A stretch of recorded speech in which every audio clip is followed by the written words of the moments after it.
And welcome to a brand new life, to a brand new day, all the way from the wastelands of California. My name, in fact, is Michael, and I am a mere figment of your imagination. I look forward to once again serve you those sounds of salvation. First-time listeners, turn on, tune in, and drop out. This, in fact, is a very different kind of show, a place where we don't feel so alone. Let us chase away the light no matter what you at home choose to believe. I do admire you for your curiosity. Joining me tonight is Phillip Kraske. He is an author and English teacher in Spain. His latest book is 11/9 and The Terrorist Who Loved Bonsai Trees. I think you figured it out by now. Then on the second half is Andrew Radziewicz. He is live and not really direct here in the building. Remotely, of course. He is from Australia, former New York City firefighter. Can you believe that? And it's his first rodeo here. Give him a warm welcome, boys and girls. Thank you, ladies and gentlemen, for allowing me into your hearts and into your minds. Here we are again on a night like this. Hope you had a good week. Pat yourselves on the back. We all survived another week. Glad you're here. You don't want to miss this one, I promise. Don't forget, you too can get involved.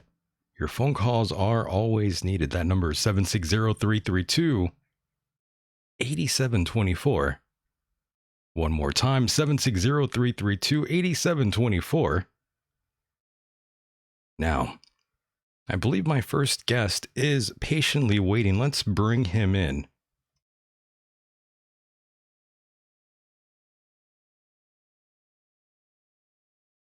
Phillip, are you around?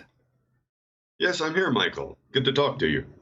Clockwise, my friend. Thank you so much for being here and spending some time with us all. Yeah, that sounds sounded like a nice invitation. Happy to be here. Oh, yes. And of course, I want to say yet again, I really do appreciate you being here. I know it's not so easy to be here, especially when you are all the way in Spain. Yeah, that's right. But it's okay. It's a little after 4 here in Spain, but we're a late night country, so no problem. Very nice. Now let's begin right back from your roots, my friend, back to Detroit. I understand you bounced around pretty much for a while there. Yeah, I was born in Detroit and later lived in Ohio. And then when I was 14, we moved to Minnesota. And that's sort of what I consider my roots in America. When people ask me where I'm from, I say Minnesota. I'm from a small town not far from St. Paul. And of course, you moved away right after college, correct? Right. After college, I had studied my third year of college in Spain. And after college, after finishing, I moved to Quito, Ecuador, and which is actually the site of my fourth book. And I was there for a little bit more than a year, and then I traveled all around South America. $1,000 I spent in 10 weeks traveling all the way around South America, from Quito to down the Amazon, all the way down to Buenos Aires, across to Santiago de Chile, and then up the Pacific coast to Quito again. So that was back in the 80s, when hyperinflation was a real blessing to the traveler. And right. Yeah, it was quite an adventure. What were you like back then, Philip? Were you uh, much more, well, I guess we could say you were a lot more different than you are now, obviously, but what was a young Philip like? Well, I think I was looking for a lot of answers. I had studied international relations, and this was, not long after the end of the Vietnam War. And so a lot of the courses sort of focused on why we had gone to Vietnam, why it was, the foreign policy establishment had committed such a terrible mistake. And so I was looking for a lot of answers, both, personally and in the political sphere. And I stayed in Latin America, long enough to sort of really get a feel for it and understand what they were going through there. And then I moved back to Spain. I say back because I had studied here for a year in 1985, and found that European life suited me much more than Latin American or American life, and so I've stayed here. Very nice. And what exactly was it that first initially prompted this move? I mean, that's a pretty damn big move there, Philip. Well, I don't know. I guess that when I came here to study, I was really fascinated with Spanish life and the history and the culture, and and this sort of sense that culture and history are all around you. I mean, even in the town where I live in Spain now, there's a church that goes back 700, 800 years, and the church tower, which goes back even farther, it's almost 1,000 years old, and about 50 yards down the street from where I live, they've discovered water canals that used to take water around the village back in Roman times, almost 2,000 years ago. And so I've always liked European life and the feeling of being part of history, the part that I'm living, and the part that's come before and the part that will come after. And that's always been sort of a fascination of mine. And it's something that I find sort of lacking in American life. And American life is sort of very temporary. And it's the focus is on the here and now. And, it's one way to live like another. But I've always sort of appreciated European life and its stability and its I don't know. It's sort of timeliness in a sense. Well, I like that very much. well, I do have a lot of respect for you for making that big jump. No one really commits to that big move like many people claim they will actually do at one time or another. You actually did it, Philip. Yeah, yeah. It's strange. Actually, there are not many people who do what I do. Right. Most of the other English teachers that I meet are either Europeans, mainly Irish and British, or they're people who just find themselves here because their husband or their wife has moved here, or they've married a Spaniard and have come here to live, maybe have lived some years in America, and I'm one of the few people who just chose at an early age to come and live here, but I've been here now since '85. And Philip, where do you stand politically right now? Oh, I don't know. I guess I would say on the progressive side, I in the last election, I couldn't stomach voting for either Trump or Hillary, and so I voted for Jill Stein. Sort of a little protest vote, I guess. But I guess I would place myself firmly in the progressive camp. And if I had to choose among the present Democratic candidates, I would definitely choose Tulsi Gabbard, who seems to me the only one who is making some serious suggestions about foreign policy of all the candidates. And, is saying that the wars that we're in have to end, and we need a completely fresh approach to foreign policy, which I think would be very healthy.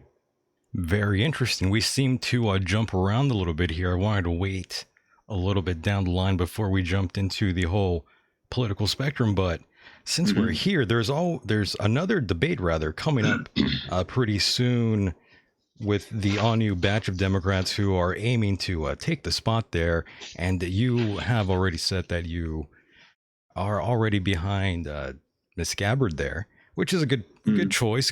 But will she win? And is America ready for a female president? That's something I've been asking lots of people, and pretty controversial for some folks out there. And Philip, do you think America is ready for a female president? Yeah, I think that it's a bit like jumping into the pool. Once you get in, it's okay. Right. No, I don't think that that's going to be a big challenge for the country. In fact, I would say that having a black president, Mama, was a much bigger step for America than a woman president. There are lots of women leaders nowadays. I mean, there hasn't by chance been an American female president, but where it's happened in other spheres or other places, like Angela Merkel in Germany, or the new president of the European Union, Christine Lagarde, or the ECB, and now probably the next president of the European Union will be Andrea van der Leyen. So, I think that once you get into it, it's really not such a big deal. Right. I agree with you. I do like Tulsi Gabbard, and I'm not a Democrat or Republican. I've always been an independent. I'm too radical for the left and the right, to be honest with you, Philip. So I've never really been accepted by those groups, to be perfectly honest with you, but that's perfectly fine.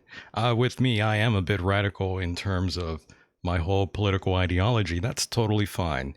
But I'm with you, though. I do think she would be pretty good. And to be honest with you, I even like the whole Miss Williamson as well. She's a little bit crazy, yeah. So I do like her in a way. Yeah, I think the only thing about Tulsi Gabbard is that she's still pretty young, and she's still a bit green in making her campaign. Some things are a little bit painfully obvious, like this continued insistence on her military record, right? And calling the people in the armed forces her brothers and sisters, and always insisting on that as sort of giving her a sense of legitimacy. I wish she would just stop that, and talk about what she wants and what she believes in. I suppose it's something that has been recommended to her, to pound away at the military aspect of her resume, but I think she has a lot more to offer just from her 10 years in Congress. Right. And in terms of one Bernie Sanders, what's your opinion on him? I think he would be a terrific president. Not only is he really able to fire up a lot of people who would otherwise turn off from politics, especially the poor, but he's a man who has long experience, and his instincts, to me, very clearly are very correct about where the country needs to go. To me, he's absolutely right when he talks about how America needs a period of just a pause to bring up, to lower the level of inequality in America, put the emphasis again on social programs, and sort of fortify the country economically and you might say spiritually, and get people on the same page again. I think that's very important. And if he wants to make billionaires pay for it, I don't have any trouble with that. There's way too much money at the top of the pyramid now. You look at, just look at the airlines and all these luxury suites that they're offering on their flights, especially long haul flights. That means that there are plenty of people who are willing to pay for them now, and that's the problem. There's just too much money at the top, and not only is that bad for the country in general, but it means that the rich are buying up half of London. They're buying up Spain and Madrid now. They're buying up Lisbon, the Spanish coast, and that raises the price of housing for everybody. And one of my clients the last couple of years for my English classes here in Spain is a real estate company. And the guy told me that a couple of years ago he couldn't get investment for a building project anywhere. But now they're all throwing money at him because there are so many funds that have so much money, and that's not a good sign. Interesting. And teaching English out there, has that been difficult for you at all? Or has it been a fun No, gig? actually, it's something that I fell right into Okay. when I was studying here in my third year of college. I just wanted to make a little extra money, and so I started teaching English in a little language school, and I found that I enjoyed it, and continued doing it when I was returned to the University of Minnesota. I was teaching sort of a composition to foreign students. And then I left the States and went to Ecuador. I was teaching there. And when I came back to Madrid, I was teaching here. And I even spent the first summer I came back, I went down to Morocco and I was teaching there in the capital, Rabat. And a very interesting experience there for 3 months in summer in an Arab community. That was quite an experience. Very, very interesting. And of course, has your whole political ideology changed after 30 years of living out there?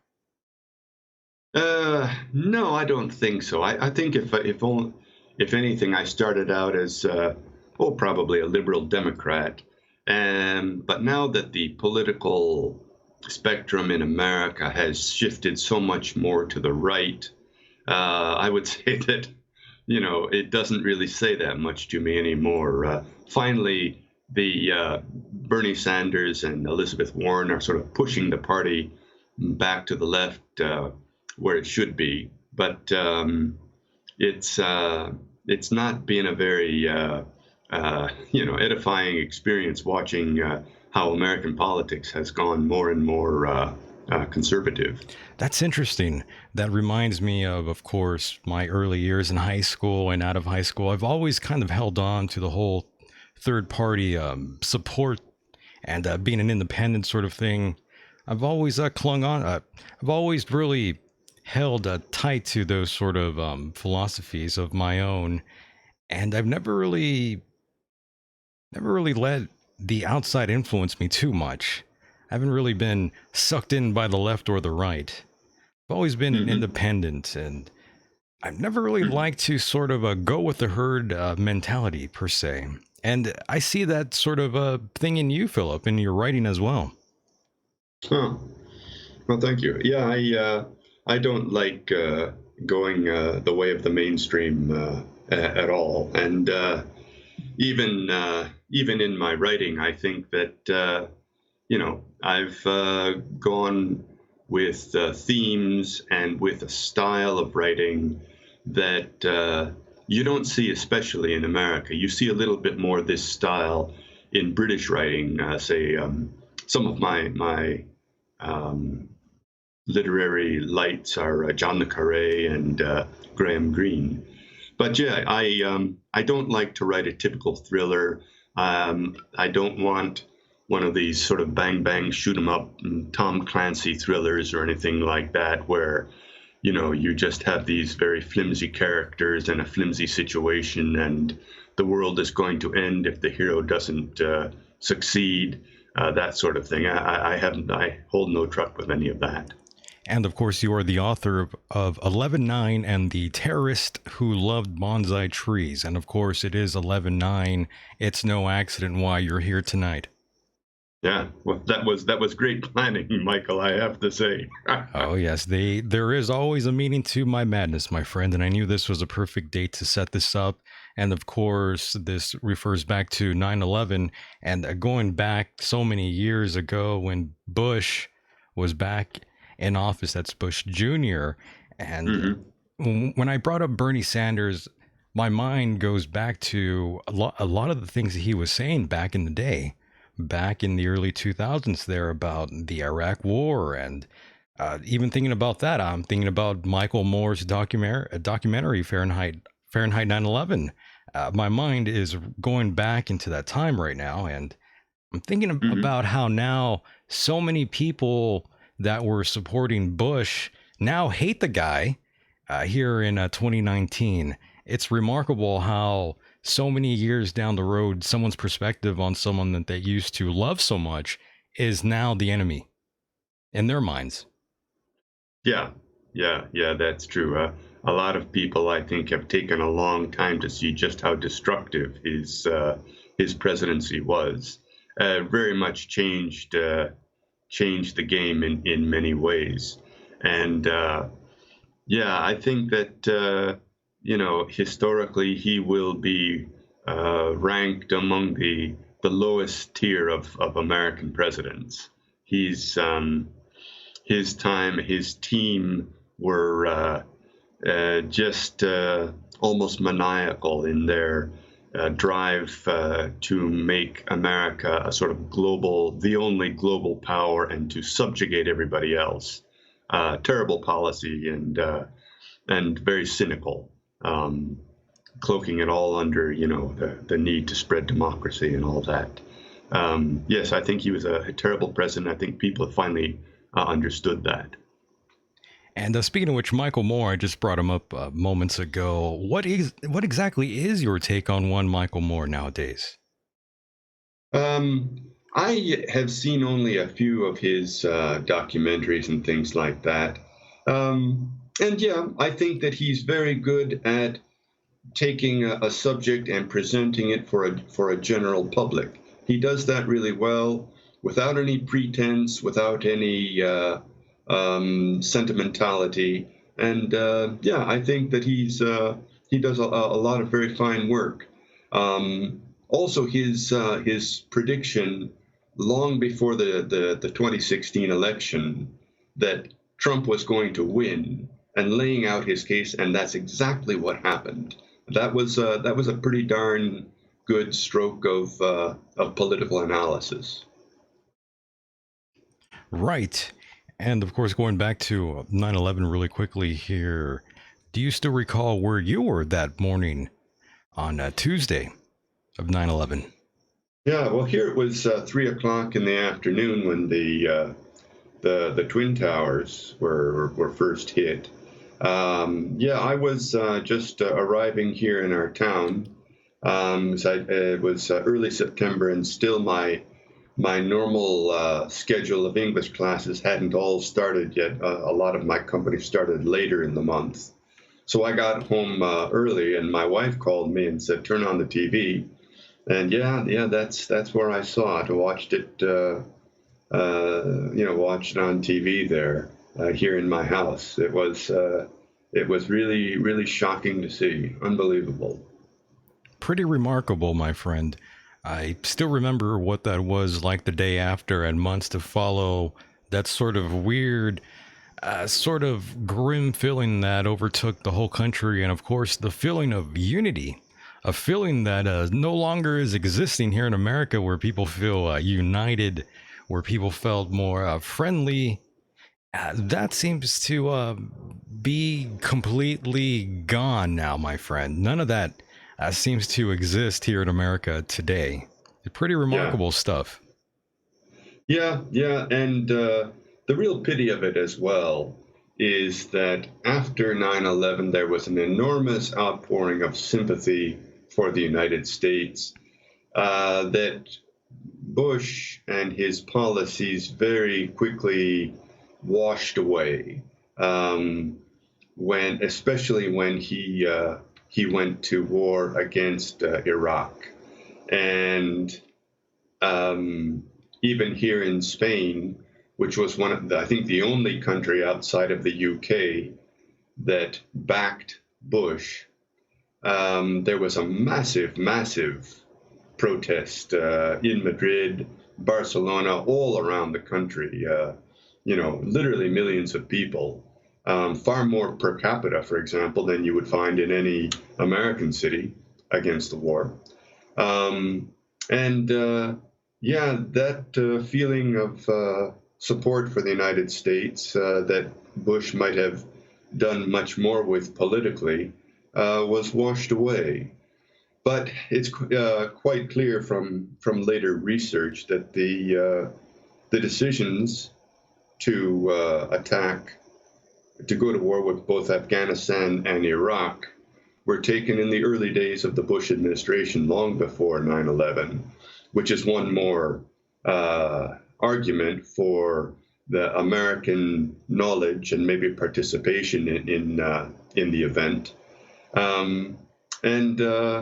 It's really a sad thing about how all of that unfolded after 9/11. Very sad.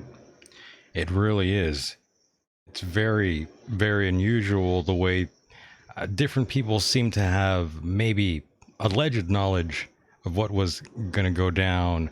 Rumors of inside trading, I recall, were something that journalists were talking about quite regularly during the time, but all that sort of talk just went away. And of course, you have Larry Silverstein, who also played maybe an important role, maybe, perhaps. I can't say for sure, but many people do believe he played some role in all of this.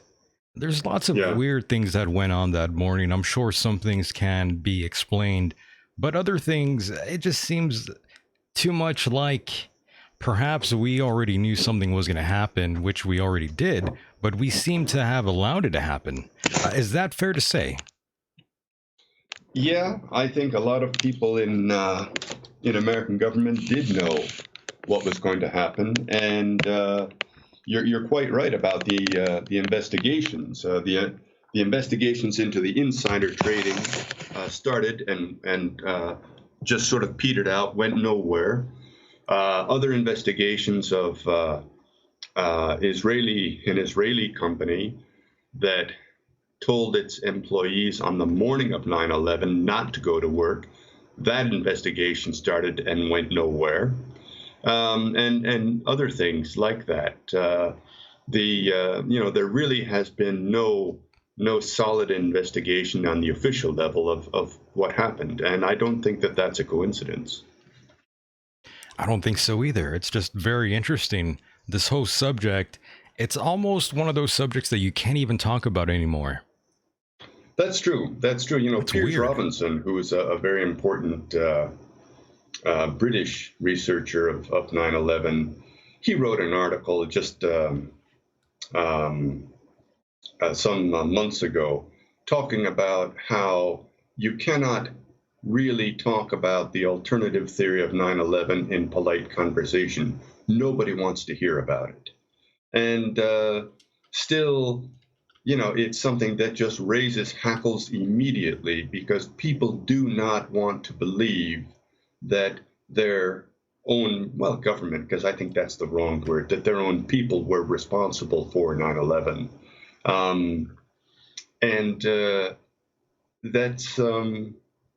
That's really one of the difficult things in getting out the word on the alternative theories of 9/11. It's one of the points that I make in my book, actually. Right. When they're talking about, how the government plays on its own home field in any situation like that, because people naturally do not want to believe that their own people are responsible for it.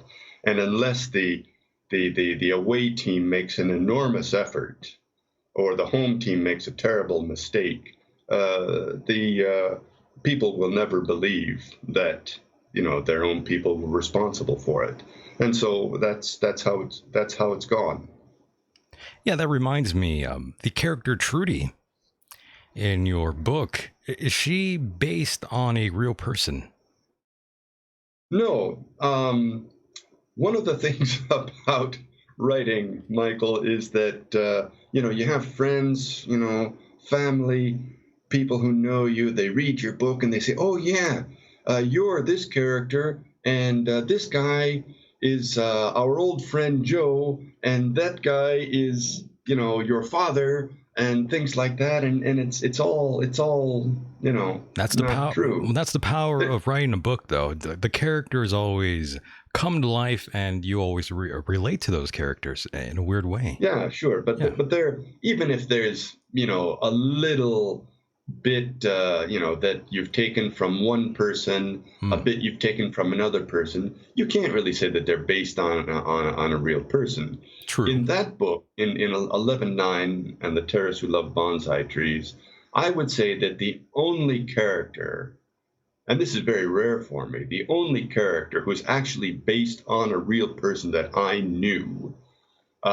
is the Rainmaker, the man who organizes the events for the doers. The Rainmaker in the story is a former Jesuit priest and has a long history in American intelligence and brags to everybody that he is more clearanced than the president. And but anyways, because I've read that there are people who have a higher security clearance than the president. Maybe that's true, maybe it's not, but it sounded good. It sounds. But anyways, that guy is actually was actually a man that I knew here in Spain who was a Jesuit priest who in World War II had worked in intelligence. And I think still had some connections with intelligence because he had been in Spain during the Franco period. And I'm sure that he was helping, he was informing the CIA on a lot of things that were happening. Because he's one of these guys who had a lot of connections among the upper class, had his ear to the ground. And I'm sure that he did a few things like that. He was like a Jeffrey Epstein kind of guy. I think he was a very sort of repressed sort of guy. So. I'm exaggerating, but yes. By the way, Stars and Bars in the chat room asks, does he believe that bin Laden did it? I'm sure that's in reference to 9/11. Yeah. My answer is no. And not long ago, for the latest anniversary of 9/11, I wrote an essay that appeared on a few websites. And one of the things that I pointed out was that bin Laden, after 9/11, said publicly in two different interviews that he was not involved, and he condemned the attacks because they were against innocence.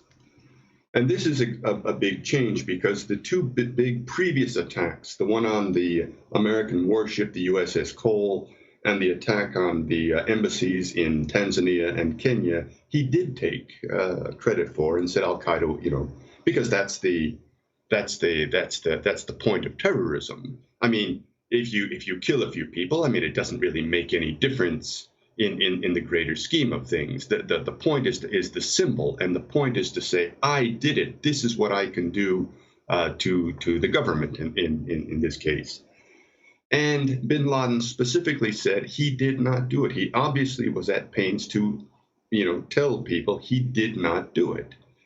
And this is something that stands like a big telephone pole in the middle of a racetrack of 9/11. Nobody really wants to consider this aspect of it. He obviously was sincere, because why else would he say it? And make clear, on Al Jazeera no less, he did not do it. So my answer is no. I don't think he was, and I think that the whole I think that there was a whole backstory worked up to make it look like Al Qaeda was involved. And I would imagine that the people directly involved with the plot, and Muhammad Atta and those people, really thought that they were doing this. But I think that they were probably just nursed along very quietly without their knowledge, and that there really was some sort of plot. But I don't think that Bin Laden was in on it, or I don't think that he encouraged it. I don't think he organized it. But I think it was sort of nursed along very quietly from forces outside of Al Qaeda. It is interesting that his family was flown out that day. Yeah, yeah. Pretty weird, right? They're a very well-connected family, sure. Yeah, all of that, all the CIA ties. Mm-hmm. And that's another thing that a lot of Americans have trouble with, is the fact that false flag operations do happen. They happen all the time, and conspiracies are real. That's why people go to jail for them, my friend. Sure, sure. Well, some conspiracies theories turn out to be true. I mean, like the October surprise, when Ronald Reagan stole the election from Jimmy Carter, right? Because his people were negotiating very quietly with the Iranians in order for them not to return the American hostages in Iran before the election, because that, of course, would have given it to Carter. And that was well investigated by Robert Pollard, who has died last year, but his you can find information about that on consortiumnews.com. But he wrote a book about that, and the evidence that he gathered is very convincing. There's that, and there's also American POWs left over in Vietnam after the war. Right. The evidence for that is very clear. But of course, the rumors about that continued for years and years in the 80s and 90s, and the government always said no, no, no, and there was no real investigation of it. All of the attempts to bring this to public discussion largely failed, and it was just the poor families of the prisoners who kept it alive for almost up to the year 2000. Really, now it's sort of died down, but it's very sad and very sad. But that was true. Those poor men got left behind because America didn't want to pay money to the Vietnamese. They'd lost to the communists, and to pay $5 billion, which was agreed in writing by President Nixon, they refused to pay. That was too much for them. Another little tidbit is the CIA even admitted that they hired Iranians back in the 1950s, and they posed as communists, and of course they staged a bombing in Iran in order to turn the country against its democratically elected prime minister. Many people forget that happened. These things do happen, but for some reason the mainstream media not even the mainstream media, just people in general have a hard time even coping with things like that. Yeah, that's true. Americans are very much indoctrinated from a young age with the idea that their country is one of the few that really plays by the rules and is pushing for freedom and free markets in the world and all that stuff. And it's very hard to break that mentality, or just to give give the idea that there are other possibilities, that maybe not this may not all be true, but that's a very hard thing to do. And especially, you mentioned the mainstream media. They, to me, seem the truest believers in all this, because people in the mainstream media, reporters, editors, etc., who are they? They're people who have made it in America, and they don't want to hear that the game has been rigged. And I think that's one reason that they, just steadfastly refuse to report any of the investigations or the new information about 9/11 or these other scandals. they can't bring themselves to the idea that, there's something to them, and that their government isn't what they thought it was. I was also curious to know if you think I'm completely cynical for thinking this way, but I personally see the mainstream media and the social media as a tool that has been basically created to compromise the way people think.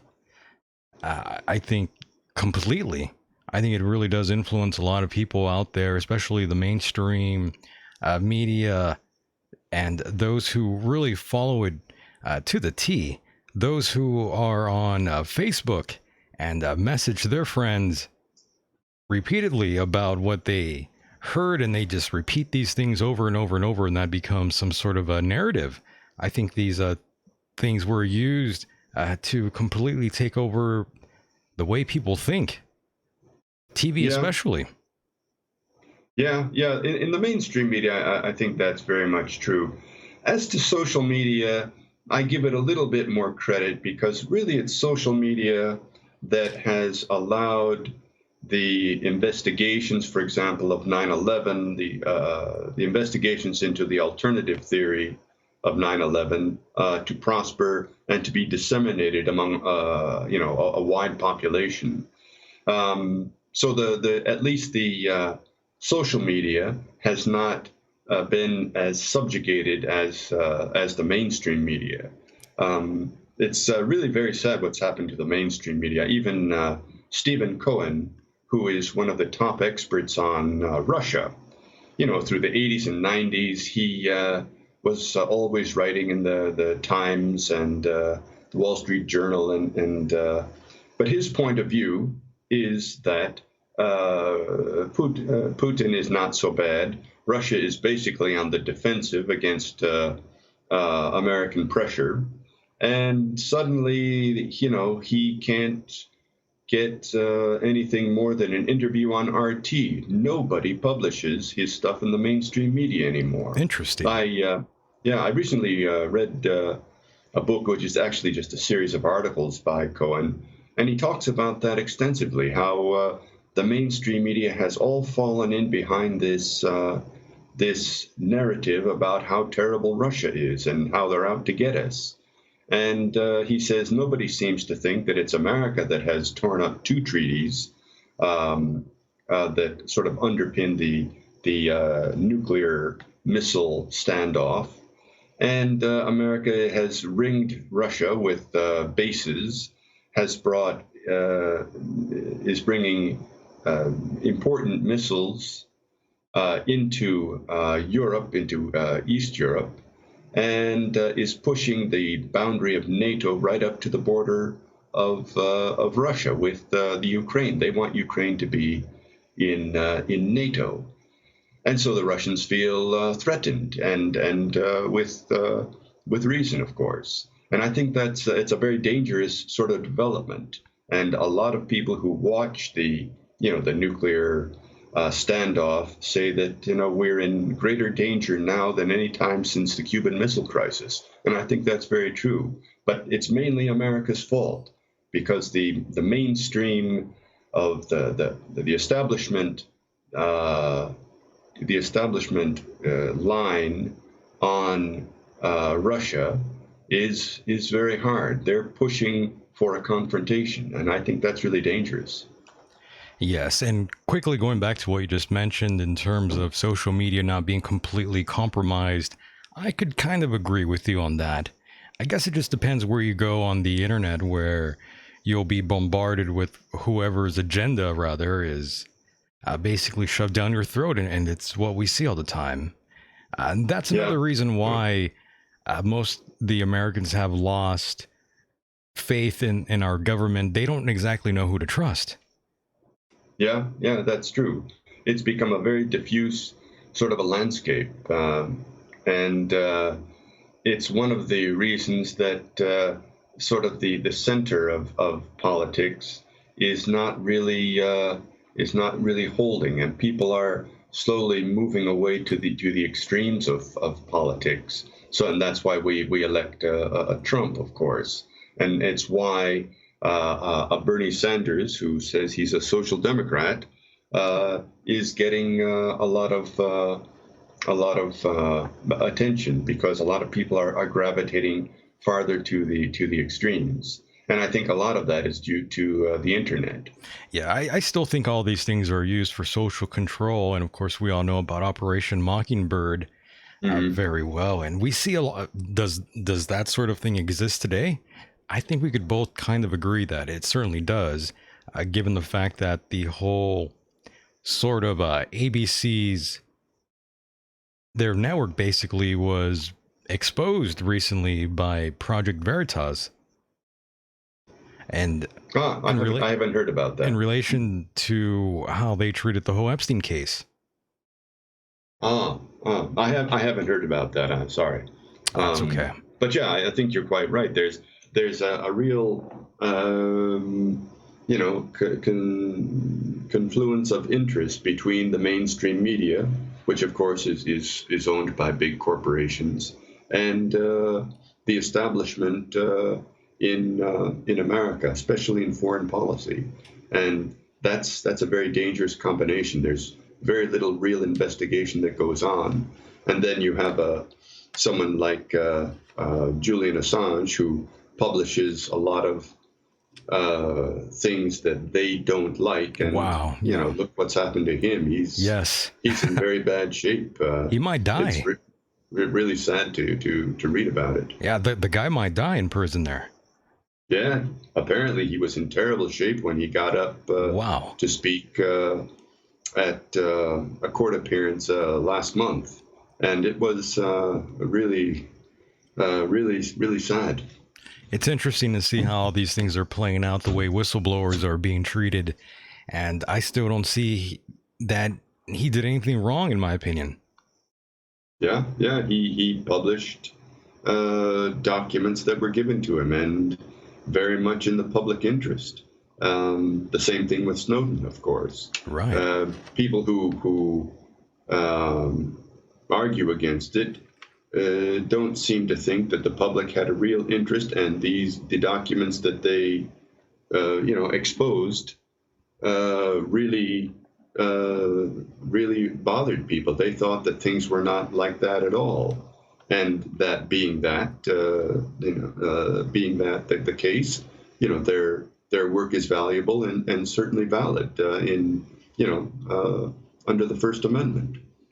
And Philip, who, in your opinion, can we trust in terms of getting the news? Do you think RT has been doing a great job in terms of being, I guess you could say, fair and subjective? Yeah, I think RT is one of the few news outlets that's actually willing to cover a side of the news that is, you don't see in mainstream media. Also, some of the other foreign broadcasters in English, like France 24 and Sputnik, at least they're talking about things that and giving airtime at least to other perspectives on the news, like Stephen Cohen, for example. The Russian expert, and that's where you can find you can find out what's going on. I think that you've got to take the two sides, read the two sides a little bit. Mainly of the mainstream media, I sort of get the headlines, and I also take a look at what sort of bias they're pushing. I see. And I also look at internet and RT a little bit. And I read, for example, antiwar.com. That's very good. opednews.com, where I publish my satirical poems. That's very good. And so you get, this way you get at least some kind of balance about what's going on. What about in terms of media outlets that you don't trust? Are those actually in existence for you?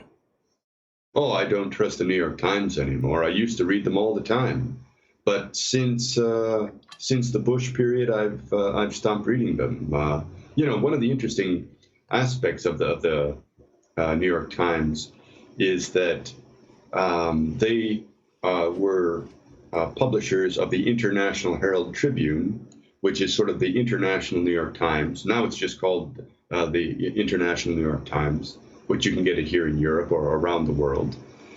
They published for 25 years William Pfaff, who was one of the top columnists about foreign policy, and one of these real intellectuals who went to all the conferences and wrote books and knew, had an almost encyclopedic knowledge of history.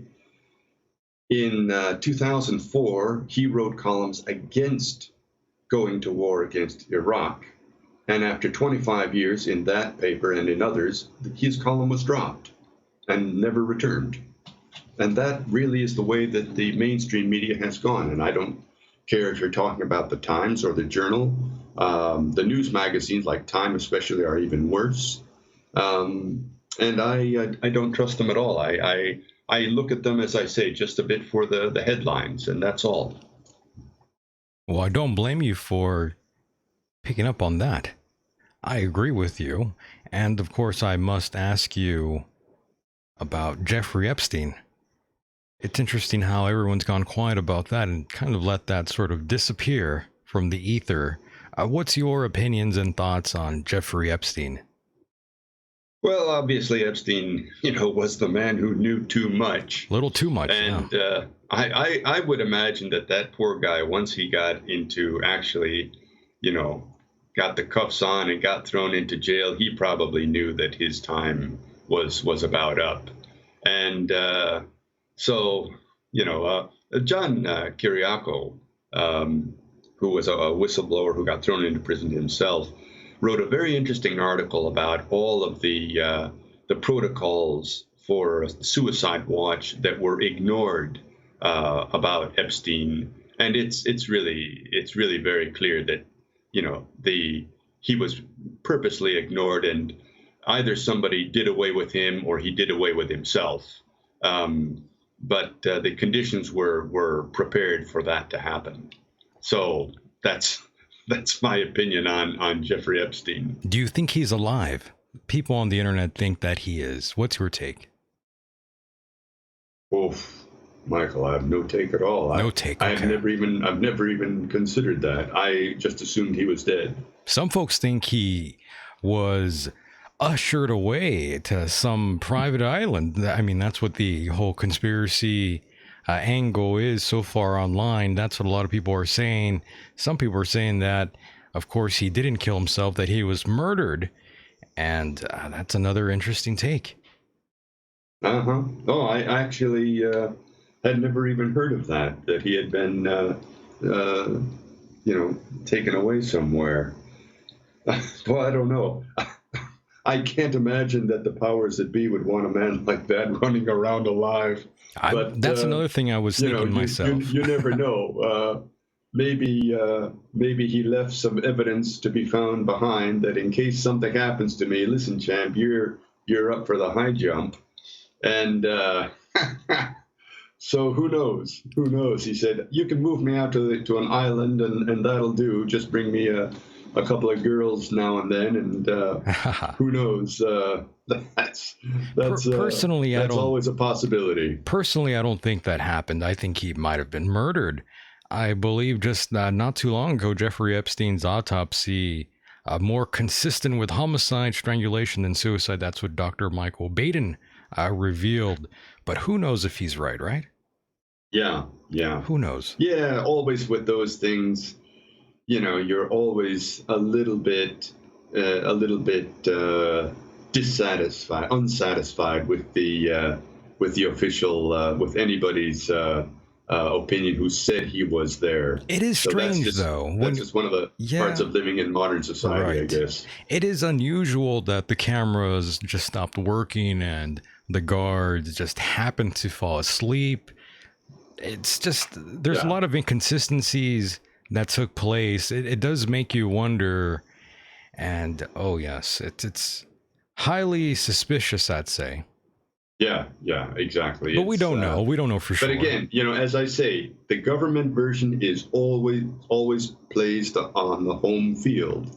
People are not going to believe another theory unless there's the home team makes a bad mistake or the away team makes a particularly strong strike. Right. But that's the way it is. I saw a deposition clip of Epstein talking, and one of the guys asked him about his egg-shaped penis. And at that point, Jeffrey Epstein walked away. Very strange line of questioning indeed. Yeah. Well, Michael, I hope we're not going to get into that kind of thing on this interview. Oh, of course not. No. Yeah. I just wanted to quickly throw that in there because it was pretty damn random. Yeah. I wasn't expecting that. I just had to mention that. Yeah, it reminded me of the whole Michael Jackson case as well. That sort of a deposition and those sort of lines of questioning there. My goodness. A little too much information for my taste. Yeah, right. Good Lord. But yeah, that's Jeffrey Epstein. Yeah. My God. Well, the funny thing about this, and this is a point that I sort of make about 9/11 in my book. As I say, and it's always my comments about 9/11 are sort of indirect because I'm talking about another scandal, another event, and that is that we'll never really have the smoking a good gun history of these things. Right. In a certain sense, the history of the United States has ended because there's just no way to find out about so many events. They're so covered up. Right. They're stuck down in the top secret files, or even in the case of Michael Jackson. Who's going to be able to tell us what actually happened? Oh, the sources have either been quieted with money, or anybody who might know isn't going to talk about it. So in a lot of senses, big events like 9/11 have fallen into the sort of black hole of history, and we'll never really know. Or even the raid on bin Laden, we'll never know what happened. Yeah, that's another thing. I think that it was a lot of malarkey. Right. But we'll never know because it's all stuck down in the top secret files. And maybe in 200 years they'll come to light. But in 200 years, the temperature of the Earth is likely to be somewhere up around 150 degrees. So that's probably what they're counting on. It is hard to find that smoking gun. I do agree with you on that one. And of course, you brought up bin Laden. And that's actually another thing I did want to ask you. There's a guy by the name of Rob O'Neill who takes responsibility for being the one who killed Osama bin Laden back in 2011. That's the date that's given to us. But of course, if you go back in time and remember the early 2000s, you would have read that bin Laden had died a long time ago. Allegedly. David Ray Griffin, one of the top investigators of 9/11, wrote a book about, when did bin Laden die?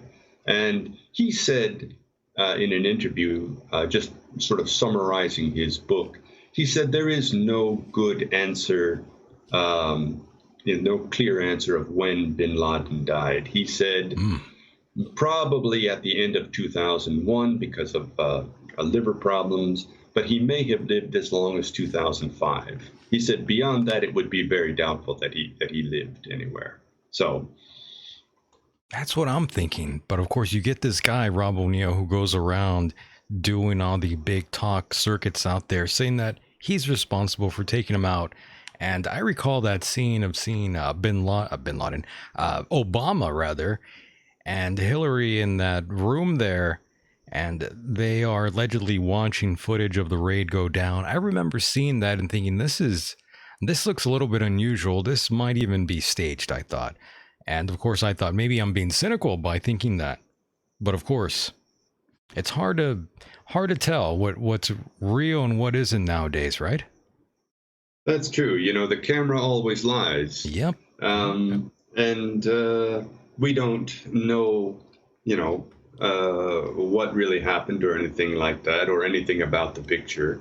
And what can we say? Hillary is, has her hand up to her mouth and looks very alarmed. Uh, well, what can we say? When was the picture taken? When, who, what was really going on? Was that really the Bin Laden raid, or was it something else? It's those kind of things. Like I say, we'll never know. History, a proper history, will never be written, especially of the Obama administration and the Bush administration. Yeah. There's just too much that's dark in it. I was going to say they were both very greasy.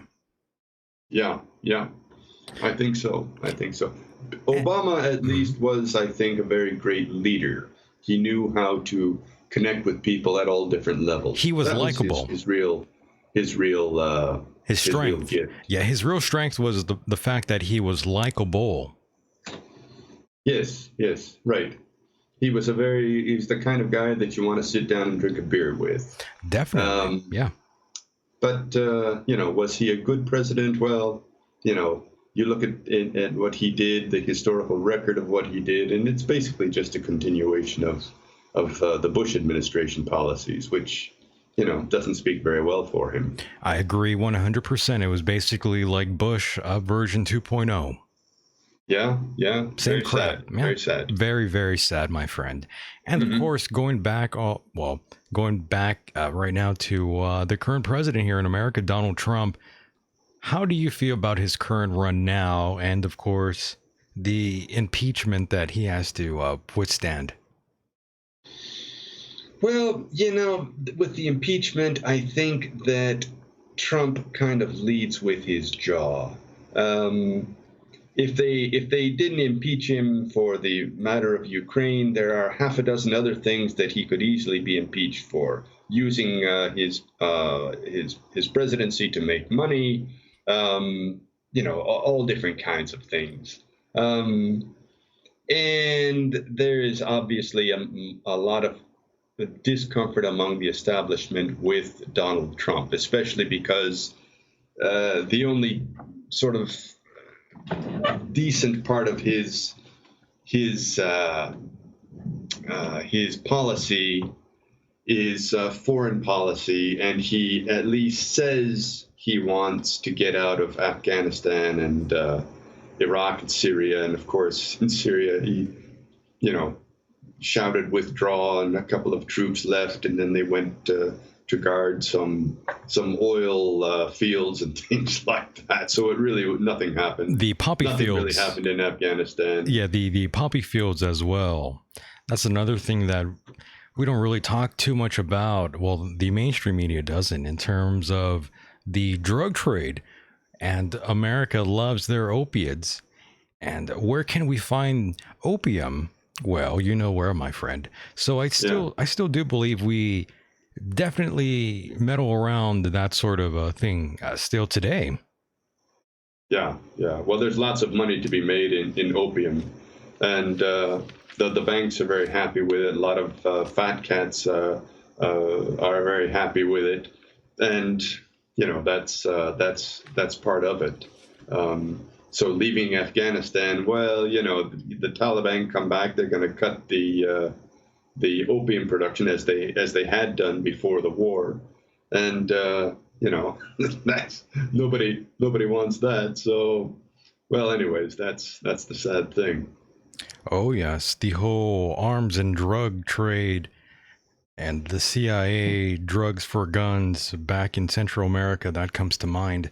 Another thing that goes completely oblivious in the minds of many Americans out there, the fact that we are still pretty much responsible for all the drug trafficking that goes on to this date, rather. It's pretty remarkable, my friend. Yeah. Sad. Yeah, it really is. Just talking about the Taliban, one of the really interesting aspects of Osama bin Laden, I was just reading a manuscript, a book that's going to be published by Richard Behan,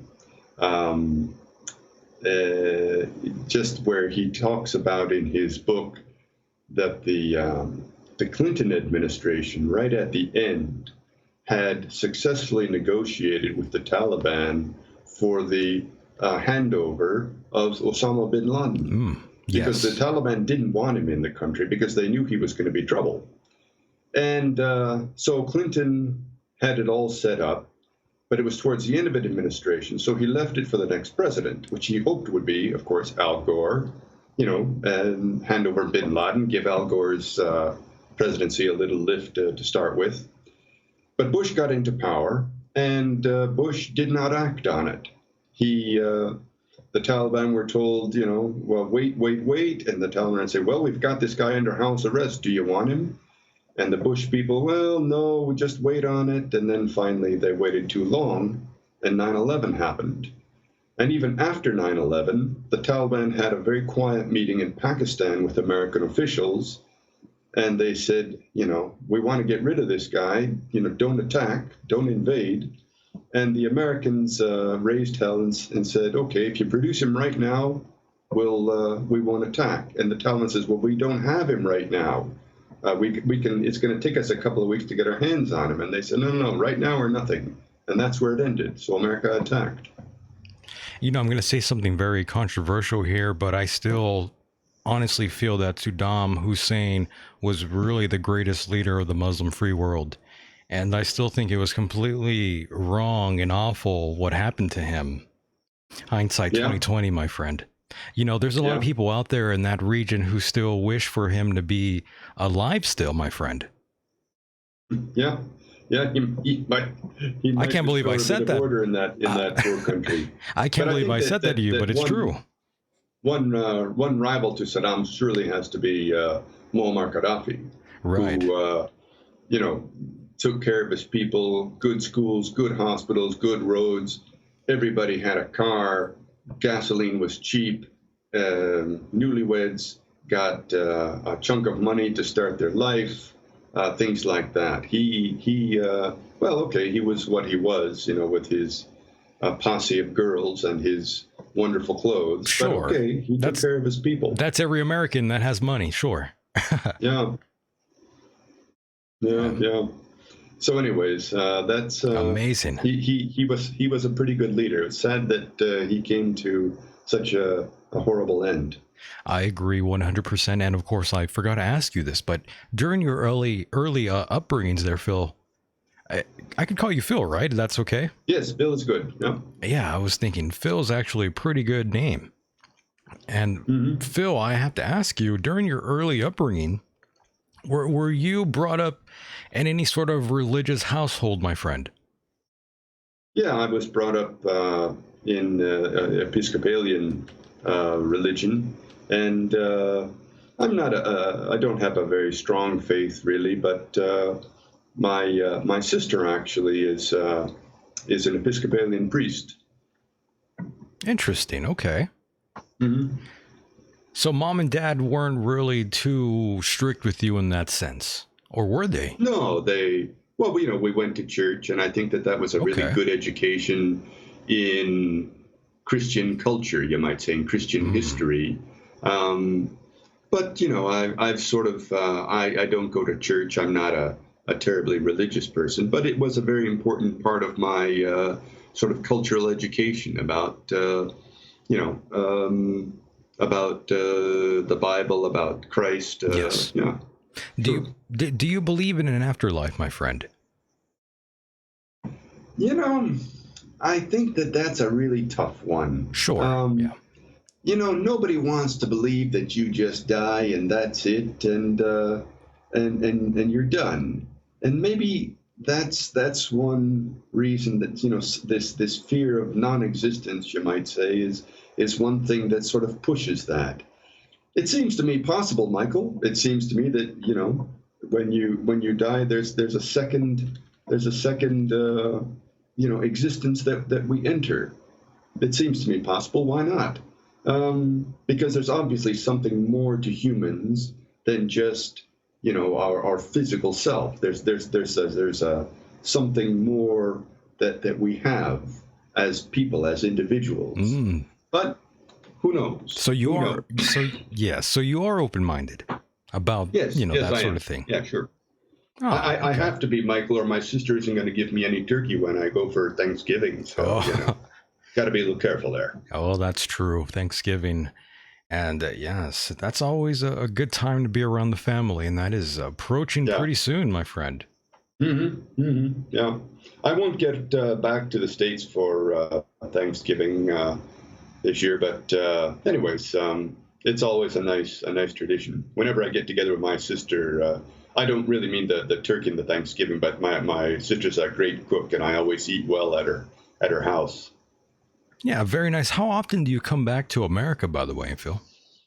Normally about once a year. I normally go at Easter week, which is when I don't have any classes here, um, and it's fairly easy to travel. The airplane prices aren't too bad. Sometimes I go at Christmas, though. Yes. I still can't believe you made that whole move, my friend. Spain is such a lovely place to be. Madrid, It rather, is. specifically. It is, yes. A lot of mountains. I'm a great cyclist, and it's wonderful to go cycling out, in the country in Spain every, 5 miles or so. You've got a little village if you want to stop and fill up your water bottle. Um, Beautiful little villages and churches that go back 1,000 years. So they're all over the place, and castles here and there. There's a castle just about 7, 8 miles away from where I live, and I mean with the whole thing, with the drawbridge Yeah, and the turrets that's pretty. and That's pretty the badass, whole thing, right and there. it's really wonderful. And the countryside is just beautiful. Lots of mountains and plains with little orchards of different types. There's a lot of agriculture in Spain, and yeah, it's a wonderful place to live. I've never regretted putting down roots here. Yeah, it's a pretty badass place. And how are the women out there for you, Phil? Have they been kind to Well, you? my wife is Spanish, so How's I the better say wife? pretty good. The thing I like about Nice. Spanish women, Michael, is that Yes. they really know how to be women and to be serious people on the other hand. They dress very nicely. One of the things that my mother, may she rest in peace, loved to do when she came to visit me is just to walk around Madrid and look at how the women were dressed.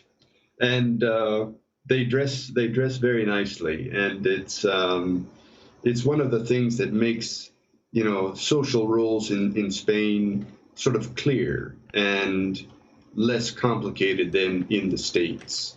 And I think it's one reason why, for example, marriages don't end in divorce so often, and Right. that there's generally a lot more social harmony in offices. I see it a lot in the offices where I give English classes. Man, you are spot on with your analysis there. And, it's remarkable here in America in terms of women. There's lots of articles out there saying things like marriage is something that is going away here in America as much as religion is going away. A lot of young people are just not getting married. Well, that is true, but you have to also consider that a lot of the American women, they're kind of hard to deal with, my friend. Yeah, maybe that's it, or maybe it's just that people are not, as far as marriage, people don't see the religious aspect of marriage anymore. I remember when I was growing up in the '60s, and all of these sociologists were saying, "Yeah, by the year 2000, everybody's going to be living separately and just having affairs and things like Right. that. Nobody's going to get married. There won't be enough children, and so on and so forth." And of course, that hasn't happened. Couples get together, they stay together, they live together, and whether there may not be an actual marriage, but they do stay together. And of course, I forgot to ask you this one, my friend, before I even forget, in terms of Donald J. Trump. What is his perception out there for the common folk of Spain? Absolutely terrible. They don't like they don't like him. He is just considered a clown. one of the interesting things about living abroad, you go to live abroad and you leave your country behind, but you find yourself a representative of your country, and you find yourself constantly having to explain life in your own country, which is something you didn't really think about too much. But yeah, I have to explain why we have Trump to people in my English classes. Oh, and, shit! it's they look at you for reference. Holy shit! Okay. yeah, amazing. Right. So I have to explain a lot of things about American foreign policy, about Trump, about why there are so many guns in America, why we have all these shootings and nothing is done about it. All of that. Yeah. It's it's a role you get thrust into, and you can't deny it. Yeah, I would imagine you would be the guy to look at. Yeah. In terms of answers, in a sense, I'm the only American that most people, who know me. I'm the only one that they know on any level. So yeah, sure. And Phil, what is your nationality? I'm American. You're just American. Yeah. I have the Spanish equivalent of a green card. Okay, I have permanent residency, but I have no intention to change my nationality. I am comfortable being an American, comfortable representing America here in Spain, and but I live in another country. That's all. Muy bien. Muy bien. Sí. Amazing stuff. Phil, once again, I know I've thanked you plenty of times for being on here. The interview's not over just yet, but again, I do want to thank you tremendously for being a part of the program. Again, It's been a fun chat with you so far. Well, good, Michael. Thinking maybe in the last part we could talk a little more about my book. And, let's get into that. So that half of your listeners would go and buy it, and maybe I'd get out of the millions in the ranking in Amazon, something like that. Yes, sir. Let's get right into your book. And of course, you come from a long line of writers. I believe your dad was a writer, correct? Yes. My father wrote about 20 books, mainly for children, and my brother Steve is a journalist. So yes, it's sort of a writing family. Damn. Okay. So there was some bit of expectations on you, my friend. No, not really. There was never any expectations. It's just something that came naturally. Okay. I began to write years ago, and finally in about 2009, I published my first two novels. I published them together, actually. All of my books are self-published. But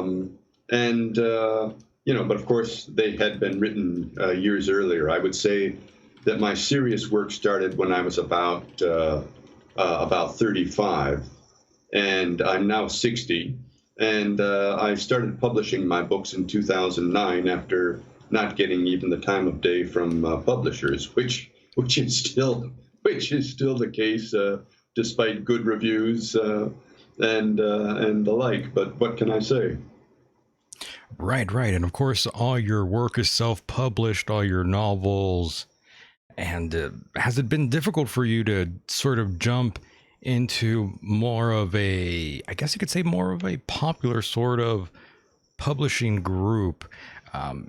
Do you think it's probably better for you to be completely independent rather than to jump to another group there? In a sense, yes. Of course, if I got published by a mainstream publisher, of course I would have access to a bigger audience.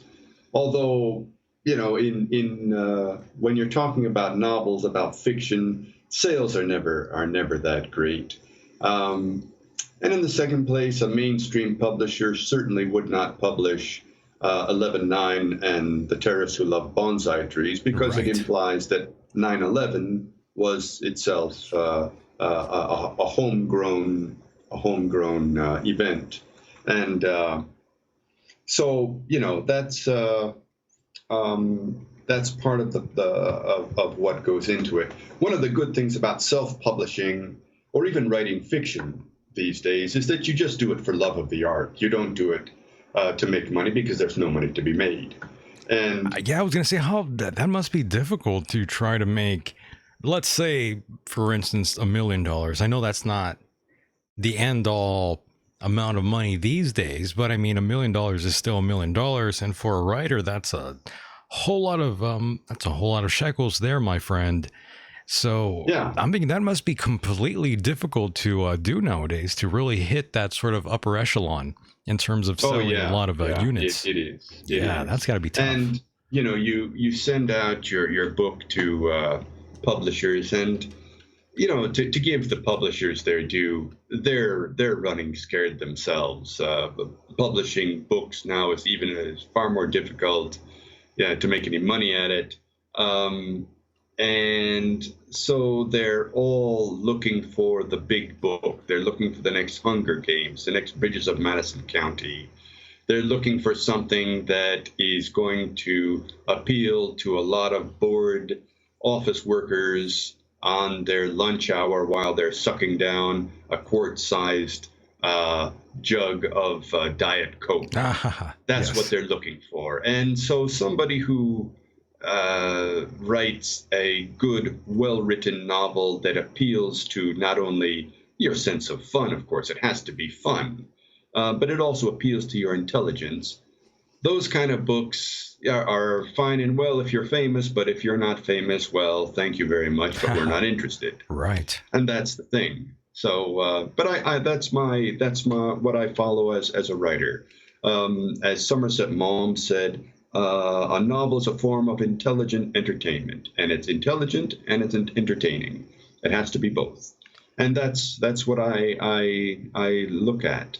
And so I don't write, cheap thrillers just to keep you amused for a while. I write something that you can read and have fun with, and it gives you something to think about.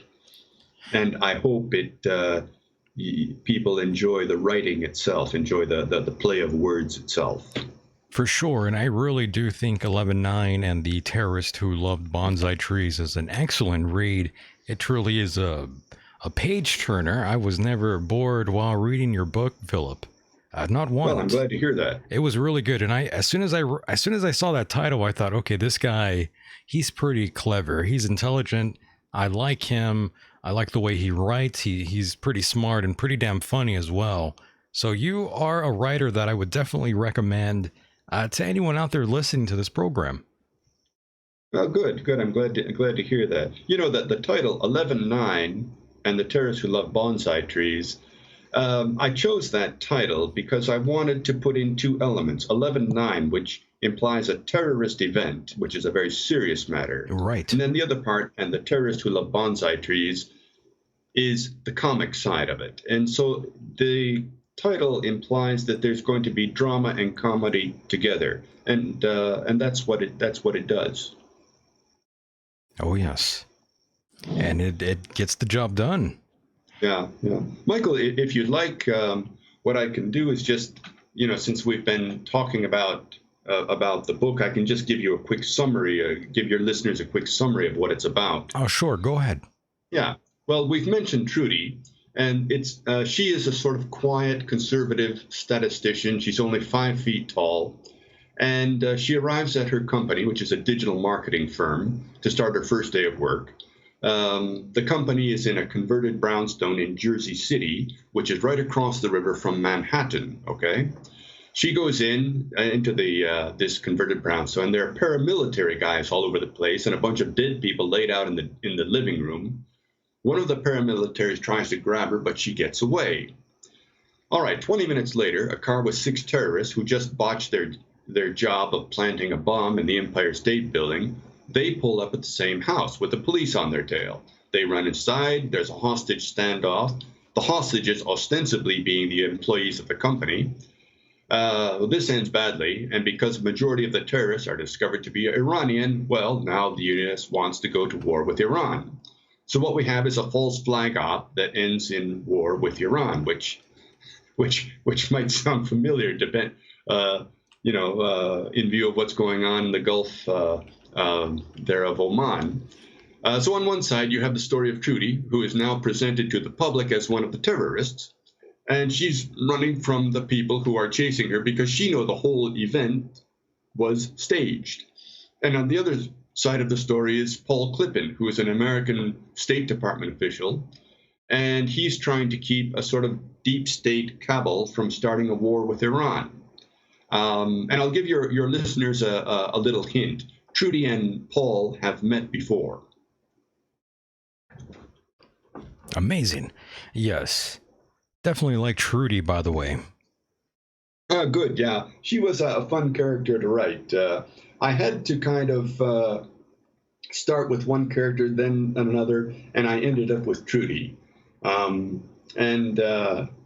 So, as I say, she's not really based on anybody. None of my characters are. But she has, a characteristic of this person and another of that person. And I enjoyed putting her together. Definitely. And of course, do you have anything new in the works, my friend? Well, I was working on one novel, maybe about these American POWs left over in Vietnam, but that's kind of gone cold for me. And now I'm working on another one, maybe set here in Spain, and that's I'm sort of working on that. That's what happens with some novels. You start out with a good idea and then it kind of goes cold, and so you just put it aside and maybe you go back to it later on. And that's the way it is for me. Some writers can just sit down and bang it right out, but I'm not able to do that. I see. It took me several years actually to write 11/9 and the Terrorists Who Love Bonsai Trees, because I kept changing the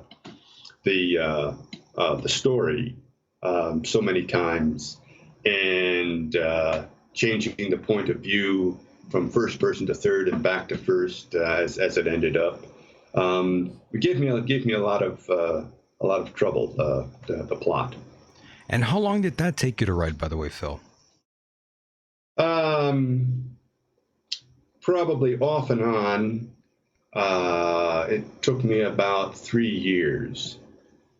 And it's only 215 pages long, which, I have another file where I put my old ideas, the ones that I take out of the book and change for another. And the other file is actually much longer than the original, than the book that you have in your hand. So I took out more than what you have. But I finally ended up satisfied with what I have. Are you still doing voice narration, by the way? Yeah, I still do a little bit now and then when I get a call. I do narration in English here. You do have a good voice, by the way. Oh, thank you.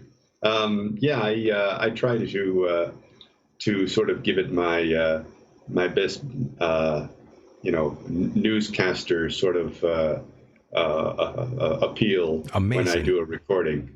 Yes, sir. And of course, when you're not out there writing underneath the rainfall, my friend, what exactly is Philip up to out there in Madrid, Spain? Well, if I'm not teaching English, which I do, that's sort of my daily routine in different companies. Normally I have maybe 5 or 6 companies that I go to. And normally I go to maybe 3 or 4 in a day. And then I do a lot of cycling and a lot of reading. Those are the basic things that I like to do. I always read on the subway, for example, going around to different places in Madrid. I always have my Kindle in hand because the Kindle actually is thin enough that I can put it in my briefcase. A normal book won't fit. That's why I use a Kindle. Nice. Okay. But I like paper, and I have a very nice library here in my town. Probably the best English library that exists here. Very nice. I can't really get into the whole Kindle thing, to be honest with you. I actually need the physical book in my hand. I'm not sure if you're that way, but I kind of am. It gets, I'm not sure if I if I get annoyed with the whole iPad trying to read through that, or if it's the headache that I get trying to read through that. It's one or the other, Philip. Yeah, I guess that's. I can see your point there. Yeah. The Kindle to me is simply a convenience, but yes, paper of course is paper, and that's why when I self-publish one of my books, I have a Kindle edition and a paper edition. I always thought that the Kindle would outsell the paper, but that's not so. The paper outsells the Kindle by a big margin. Strange. Same thing with notes for some reason, Phil. When I take notes on paper and handwrite them, I seem to absorb that better than I would when I type it up on a computer. Are you the same way, Phil? Have you noticed that sort of thing? That sorcery? Yes, absolutely. Weird. On my Kindle, there's a little function that you can put in notes. I never use it. But when I'm reading something, I always have a pen at my side, and yeah, I put in a few notes. That's interesting. Very interesting. And Phil, this is going to be completely out of right field for you, or left field, wherever you want to classify it. But here on the show, I talk about all sorts of strange and unusual things, and one of those strange and unusual things would be UFOs and ET. Do you believe in extraterrestrial life or the possibility of such a thing existing, Phil? Where do you stand with that? Yeah, I think it's very possible. Whenever I hear about those stories, Yeah. I always think, yeah, okay, it's outrageous sounding. It's way out in left field, as you say, Michael. But on the other hand, that person who has a reputation to protect, even if it's only among his family and friends, has gone public and said, yes, I saw this.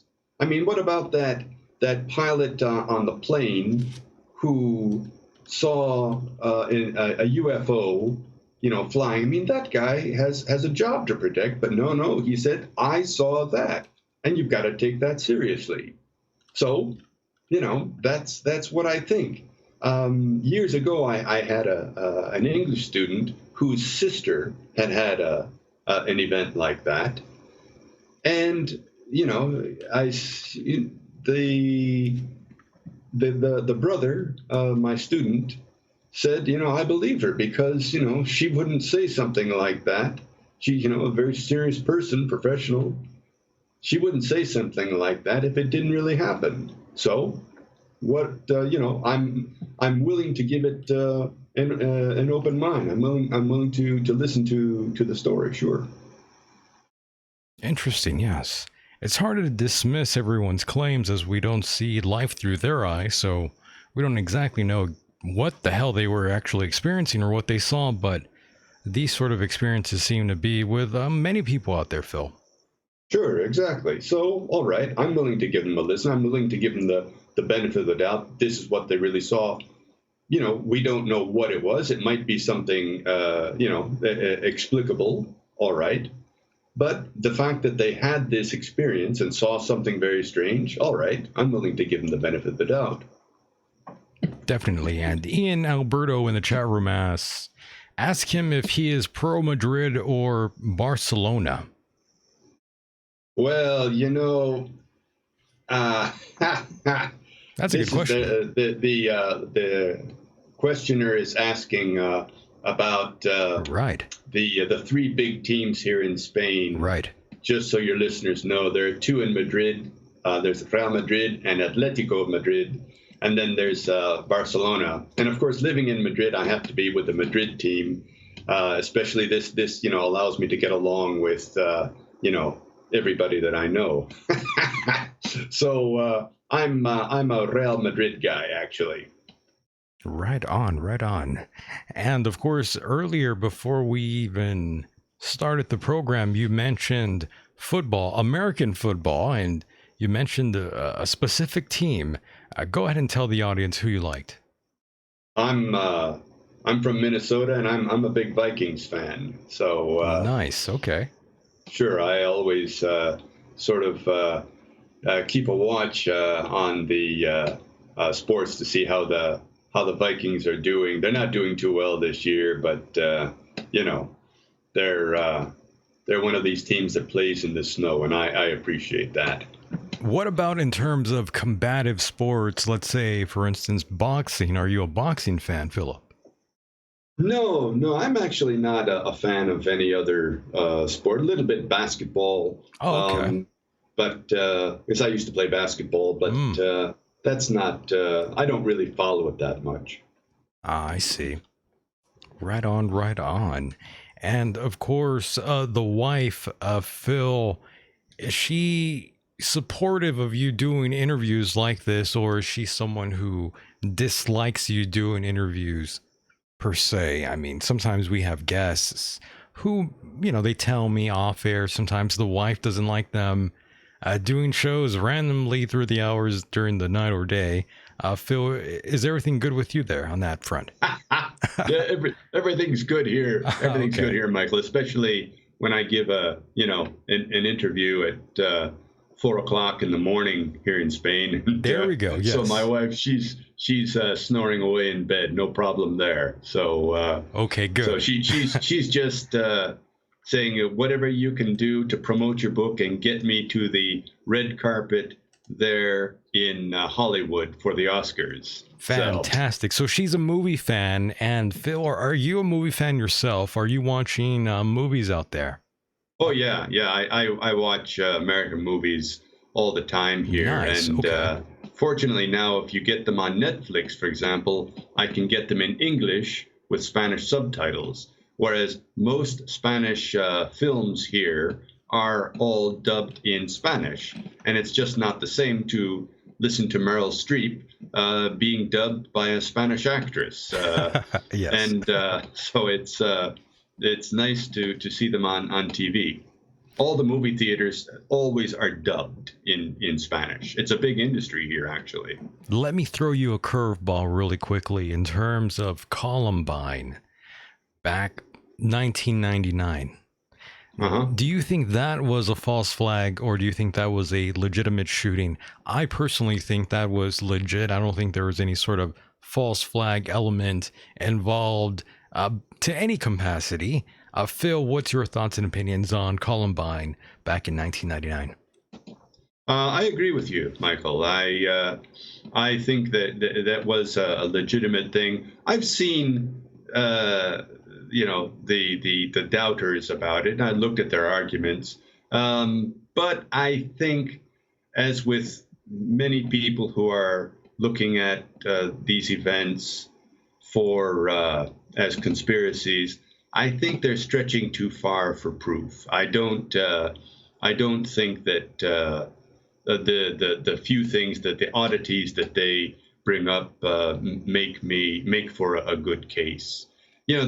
There are always, you have to remember, and especially in my own research looking at 9/11, there are always coincidences that happen in any big event, and you have to take that into consideration. In the Kennedy assassination, you had both Jackie Kennedy and Mrs. Connolly, who were both wearing pink. Well, that really wasn't a means of allowing the shooter to distinguish between the women and the men. It was probably just the fashion that year. And there you are. So, you have to take those things into account. Amazing. And of course, in terms of Mr. James Fetzer losing his case against that Sandy Hook parent, your thoughts and reactions on that, my friend? Well, it was a very strange case. Fetzer's attorney was never allowed to present his case. There was, it's a civil suit, so there should be a jury. There was no jury in the room until they were brought in to pronounce a sentence. And, so there was a sentencing hearing, but at the sentencing hearing, you have to accept the decision of the judge, only the judge, who stopped the procedure and declared that Fetzer was the loser. A very strange trial. Very strange trial. I think that Fetzer is onto something. There's something very strange about Sandy Hook, and there's something strange about it. Whether or not it's exactly what Fetzer says, I don't know. But there's too many weird things about it. I agree with you on that one. And of course, Phil, I must thank you again. Out of all the many times I've thanked you during this interview, yet again, my friend, and I'm going to do it again. Thank you so much for being a part of the program. Loved having you here. Definitely have to give you a warm round of applause here. I do thank you for being here and entertaining my listeners very much. It's been very fun, and I hope you had fun, Phil. Well, good. Thank you, Michael. It's been a real nice talk, and we'll have to do it again sometime when I publish another novel. Definitely, my friend. We will do this again. And Phil, I'll see you on the other side. But before I do, please feel free to plug anything you'd like, my friend. The stage is yours. Go ahead. Oh, not much to say. Not much else to say, Michael. I hope that anybody who reads my book will enjoy it and will learn a few things about it. I think I make a lot of interesting observations about the media and things like that, and especially things that you can see from abroad and not living in the States. Amazing. Well, thank you so much, Phil, for being here, and we will definitely do this again on the other side. You bet, Michael. Take care. Mahalo. Take care. And there he goes, ladies and gentlemen. That was the one and only Phillip Kraske. Great guest, great guy, and definitely we will talk to him again on the other side. And of course, coming up right now on the second half of the break here, we will be joined by Mr. Andrew Radziewicz. Stay tuned. Don't go anywhere. We'll be right back.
And welcome back to the second half of the program. So good to see you here, boys and girls. Now, we are joined by a second soul here. Andrew Radziewicz joins me. Andrew is a clear channel psychic, medium, ET contactee, public speaker. He has been featured in numerous interviews and media publications worldwide. When Andrew does a psychic reading, he's a window between the living and of the spirit world. Retired New York City firefighter, hailing all the way from down under. Give him a warm welcome, boys and girls. Let's bring him in.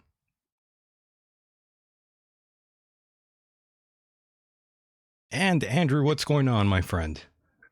Hey, Michael, how are you doing? I'm doing good. I was just introducing you here, and of course, I still can't get the fact that you sound like Frankie Edgar. Well, thank you for the compliment. I'm afraid of you now. I feel like you might beat me up now. No, not at all. Very nice. Thank you so much for being here, my friend. And it's not too early and it's not too late for you to be here. And I'm glad that is. And you are all the way down under, my friend. I greatly appreciate being on your show. I just want to thank you, first of all. I've seen the guests that you've had on over the time that you've had your show, and I really appreciate you having certain guests on there to get the message out. And that's definitely the reason that we're connecting right now and doing this. Oh, so you have heard of the show? Yeah, I have heard of the show. And there's not many shows that, I will do. I don't just do any shows. They're usually if it's a close connection to me or I've had an experience with someone. So this is pretty special. I just want to say thank you first of all before we even start. Amazing. Well, I do feel the same way, my friend. Thank you so much for being a part of the program. And of course, for those that didn't hear that the first time around, the man is all the way in Australia.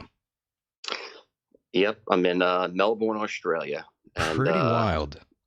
I never thought I would end up here, but you never know the twists and turns that life will take when you start on the journey, or people like to call it the path. And here I am. Oh, yes. Let's get down to your roots, my friend, since this is your first rodeo here on the program. Sure. Definitely tell us about yourself, Andrew, and of course, get to the part in your story on how you made it all the way down under, my friend. Absolutely. Well, I was raised in New York, just outside of New York City. And I've lived all over New York City and Long Island growing up. And when I was about 4 years old, it was really interesting. I had said to my mother, I said, Mom, I said, I died already. I said, I died. I drowned in the water. I went up to heaven. I saw Jesus. And, now I'm back here on earth and you're my new mom. Whoa. Now, okay. At the time, my mother did not know how I could have formulated that or why I said that. And we never spoke about that moment until I was about 34, 35 years old. So just an interesting thing that had happened real early on that kind of put some things together for me over the years. But I didn't realize this until I started to peel back the onion. But that's as far back as I can go to something that I feel is connected with this, to this, experience that I've had over the years. There was definitely something happening from a very young age, whether that was a past life. People have said, yeah, it was a past life. I'm not saying that it is. I don't know. All I know is my family was not the type of family to go to church every Sunday. My mom did not sit home and read the Bible to me. Nothing to that effect at all. So they worship Satan. Is that what you're telling me, Andrew? Well, I didn't know at a young age which direction I was heading, and I really didn't have much interest at first in going to Sunday school. And no. I didn't know which path I would go on, but something was happening, something greater than me. Something greater than me. I think from a young age. And as this unfolds, like I said, I think more and more just gets revealed and revealed. Amazing. And your mom out there, she didn't sort of, I guess you could say, indoctrinate you with religion to any degree. Is that fair to say, Andrew? Yeah, my parents were pretty laid back. Okay. They didn't say one way or the other, you have to do this, you have to do that. They kind of just left it open. And which was nice because, as time went on, I was able to just, look at many different avenues and meet many people along this journey and do a lot of research and a lot of studying on this because there's so much more to it, which I'll get into as the show goes on, which things just started falling into place over and over and over. And Andrew, what about Dad? Was he in the picture here? Yeah, my father is a retired New York City firefighter. Yes. And he was, always around. My parents are married. So, yeah, he was active and, but busy, working 2 jobs, supporting a family. Believed in something else, just we didn't know what exactly was going on. So they were kind of open-minded, but they were both raised Catholic, but nothing crazy over the top. No, you have to do this. You have to pray. It was kind of like, well, you could do what you want with it. So they were relaxed. Which was nice. Yeah, they were pretty laid back. Exactly. Okay. So that was the youngest I could say. I remember saying something to my mom to that effect, something supernatural or something, that was just out of the ordinary. So when I was 5, I had a best friend die. Oh, shit. Okay. Yeah. Unfortunately, he had a artificial heart. Oh, man. Yeah, you know what? I had a buddy just like that as well who died at a very early age. He had the whole heart problem. He had the whole artificial thing going on as well. Even back then, I'm forgetting the proper name for that. The whole sort of thing you had implanted on you there. But yeah, man, he had that whole condition, and I remember him even knowing very well that his time was limited here on Earth. And man, I can't even believe that to be so young and to go out. Yeah. Jesus. So yeah, I mean, at 5 years old, it's kind of hard to process that or to make sense of it. I'm 5 years old. The memories that I do have, I just know it didn't make sense. I just knew that, all right, we're here, we're playing, everything's fine. And then boom, you're gone. And that's it. And, at that moment, something started to shift, Pacemaker. something, Yes, there we go. yeah, pacemaker. Yep. Yep. Sorry. Go ahead. I know something started to shift in just the way I was looking at things. I know I went through a traumatic experience, obviously, 5 years old. And then unfortunately at 13, I had the same thing happen again. I had another friend that was real close to me pass away. And the same thing. I really started to question what's going on. Where do we go when we die? Is it just, we're here one day, gone, and then we go to the big black box somewhere and we can't communicate with anyone? And I wasn't certain. I felt that there was something more to this life. And I how old felt were you, Andrew? I'm sorry to cut in yet again. sure, How old were no you problem. when you first thought about going back to the Tomb of Silence, as they say? Uh, um, well, that happened at a young age, right after that, right after I had lost a friend at 5, and then around 13, I didn't talk about it much in between. But it was on your And then, mind. yeah, Yeah, absolutely. I could relate to that. Hmm. The one person I could talk to though through the whole time was my grandmother, which she plays a tremendous role in this whole thing that has happened with me. I did talk to her about this over the years, and we would sit and watch the TV show Unsolved Mysteries, Nice. which, yeah, amazing show. And we'd go back and forth. And she would say to me, do you believe in the afterlife? And I said, yeah, I believe that something else is going on. And she told me some stories that she had had some paranormal experiences with her grandparents and great grandparents after they had passed away, messages that were sent to her all the way from the form of a smell of a cigar going through her house at certain times, which she didn't smoke. And it was a certain type of tobacco that was burning that my great grandfather used to smoke, to literally seeing manifestations. And she told me, just keep an open mind and, you find whatever path is right for you and just ask questions. But still, I was still in that silence mode. You're talking the 1980s, the 1990s. I mean, this stuff, there was no internet, there was no access like we have today. So to talk about this stuff, there weren't too many people that I could bounce this off of at the age of 13, um, let Right. alone 5, 6, 7, or 8. There's just no way they would take you and send you to a therapist, and forget it. You can't go anywhere there. So I really just kind of kept it to myself. I would talk to my grandmother, talk to my brother about it. I have one older brother who also is an experiencer of all this stuff as well. Um, so me and him have been tight over the years with this. But my grandmother was a main focal point early on, and I remember saying to her, I said to her, I said, Graham, wherever you go one day, when you cross over and you go to heaven, I want you to send me a sign.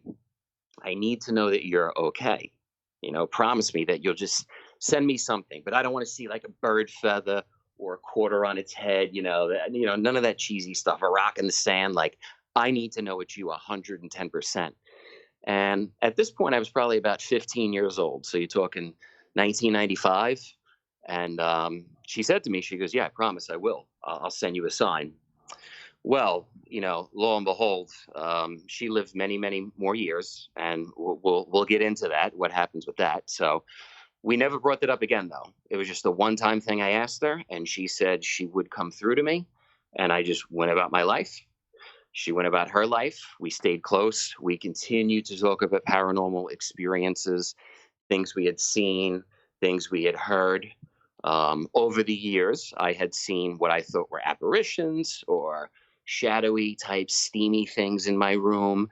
but I didn't know if I was just imagining it or if it was real. I thought maybe it's just, something I saw on TV, and now I want to believe that I'm seeing it in my room. Right. You And know, you never told your parents about these experiences, correct? Or what's up?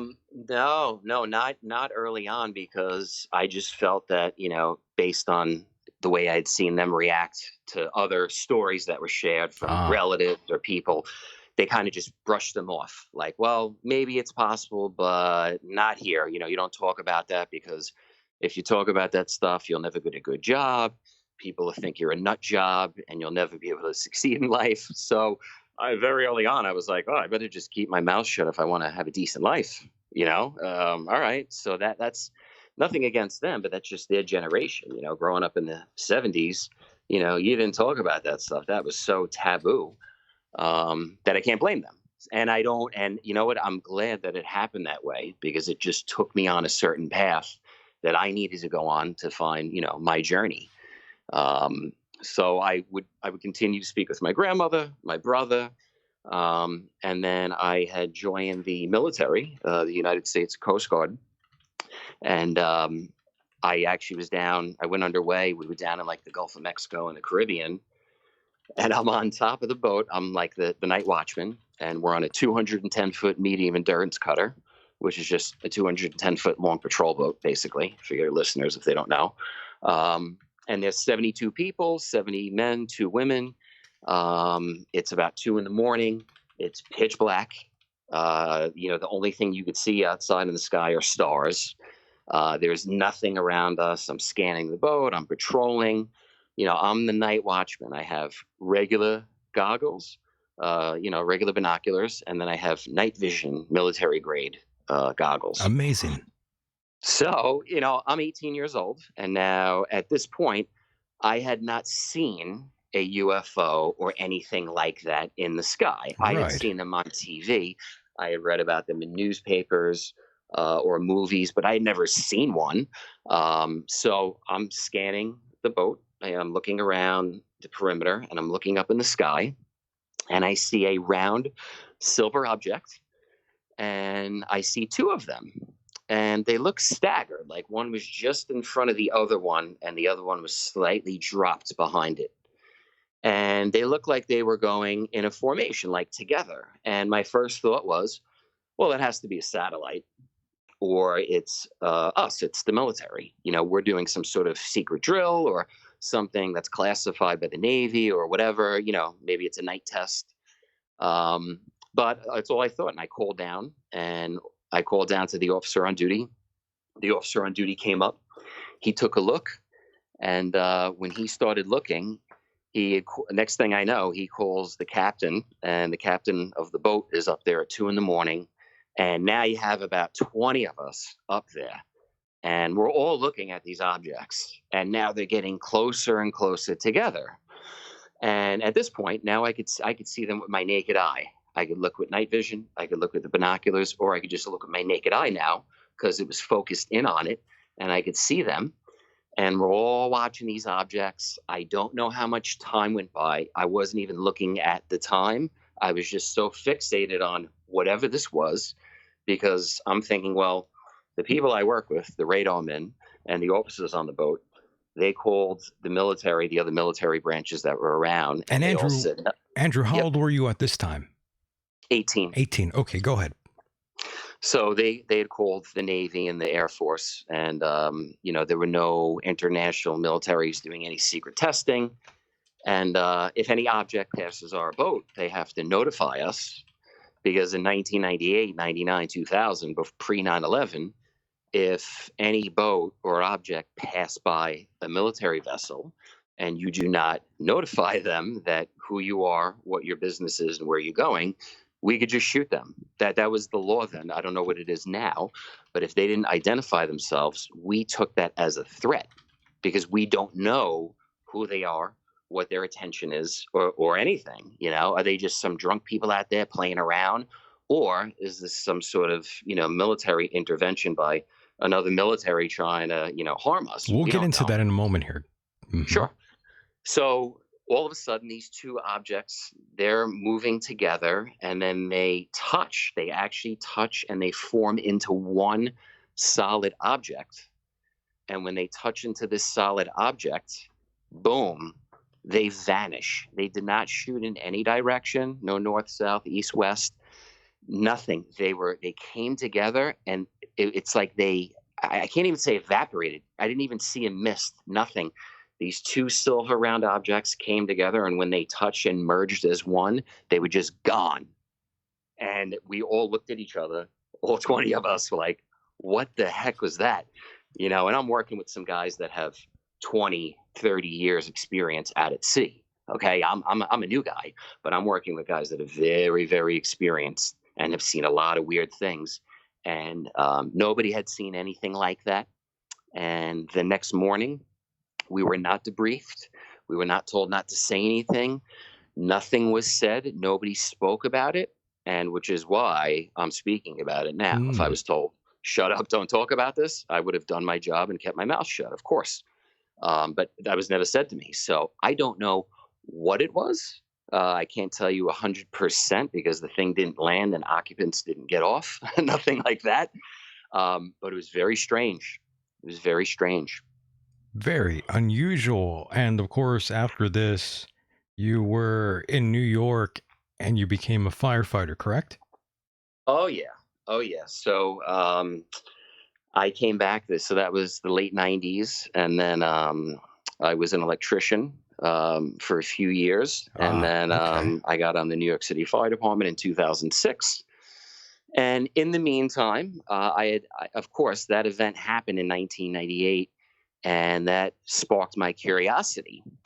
And then I had heard online, the internet started flaring up, and I had a friend send me a video in 2001 and said, you got to look at this guy, man. There's some guy, Dr. Stephen Greer, and he claims that he can make contact with these things. So up until this point, Michael, I thought what was going on, the things I was seeing were either imagination, or it was an accident, or I was in the wrong place at the wrong time. I didn't know that you could go out proactively and initiate a contact. I thought they could only come to you, and it was by chance. So I heard of this guy, Dr. Stephen Greer, who claimed that he could do this and he could initiate contact. And I decided that I had to go meet him. So up until this point, I had not proactively ever sat and meditated to make contact with any UFOs, any aliens, any interdimensionals, none of that stuff. I didn't even know how you could interact with those things unless they wanted to find you or abduct you like you see in all these horrific movies, right? I didn't think it was anything but that. But I was open-minded. And I saw Greer speak and do a presentation in Washington. And I tracked him down, and I flew out to meet him in 2011. So at this point, I had 5 years on the fire department. And the first 5 years, I didn't speak about any of this stuff to anybody, nothing, zero. I mean, people brought it up at work. I just looked the other way, Andrew, since we are on that topic, and the first guest we talked about 9/11, he has a book called 11/9, which is one of the reasons why I brought him on this specific date. And, I have to stop you and ask you a little bit about 9/11, and I'm sure you get asked about it all the time since you were a New York firefighter. And what exactly was it that inspired you to become a firefighter? Was it because of your old man? Was that the reason why you followed in his footsteps, per se? Well, I grew up around the firehouse at a very young age, obviously, and before my father was on, my uncle was on since the 1950s. Oh, shit, okay. So we're going back. You had to do it, in other words, then. In a way. And I saw, like everyone else, we saw the attacks happen on September 11th, unfortunately, and my father was there, and he fortunately was able to walk out of there alive, but he was down there for the collapse and everything. Wow. So your dad was out there? Oh yeah, he was right there on the front lines and everything. Yep.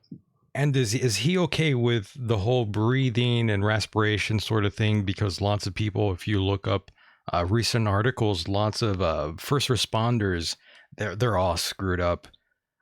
Their respiratory systems are all shot. Yeah, well, so far he's okay, and unfortunately, a lot of people are fined for 15 years, and then the 16th year they go for a medical, and they have cancer in their blood or some weird breathing disease that we don't Yeah, even have a name for. Um, so yeah, so far, yeah, he's been okay. Yeah. very, very nice. And yeah, we were talking about all these things about 9/11, and I always realized, or noticed rather, anytime I talk to someone that is from New York and actually was there during the time on that Tuesday morning, their perspective is entirely different than those that I talked to, say, like, for example, out on the West Coast, or for someone that wasn't there. The East Coasters, they have like a totally different sort of attitude towards 9/11. Their demeanor always changes as well, especially when I talk to these individuals in person. Uh, have you noticed that sort of thing, Andrew, or am I cynical? No, no, no. I agree. Yeah, it's a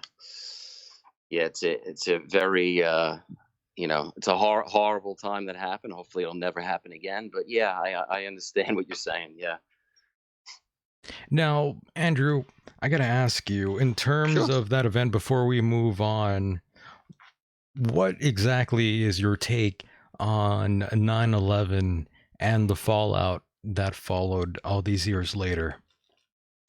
Well, I had asked a friend about that who was friends with Cheney, Dick Cheney, Right. and I asked him. I said, and this is a person pretty close to him. I just said, "What happened? Like, what's going on?" And he said, "Well, just like you saw it happen, but unfortunately, the command was given to stand down and let it happen." And it's sad if that is the truth. But from what I saw, I know guys that were actually there. Right. Something definitely did happen, and Mm-hmm. since then, that definitely left a giant scar on the city and the people, and unfortunately, the loved ones, the children that weren't born at the time, but there were a lot of pregnant women at the time whose husbands got killed in those buildings who are now children. So this has a giant ripple effect, just like making contact with these extraterrestrials Right. and interdimensionals and beyond. There's a giant ripple effect, I believe, with all of this stuff. That, It's not just as cut and dry as, oh, yeah. somebody attacks the trade center and they walk away. Now you're affecting generations and generations. Andrew, anytime I see that footage, I can't help but feel kind of bothered by it. Yeah, it's sickening. It's hard to It's sickening. watch. Yeah, I mean, and I've heard some very educated people over the years talk about, did the CIA or different agencies have a part to doing it? I hope not. I I mean, that hope not sounds either. Yes. horrific.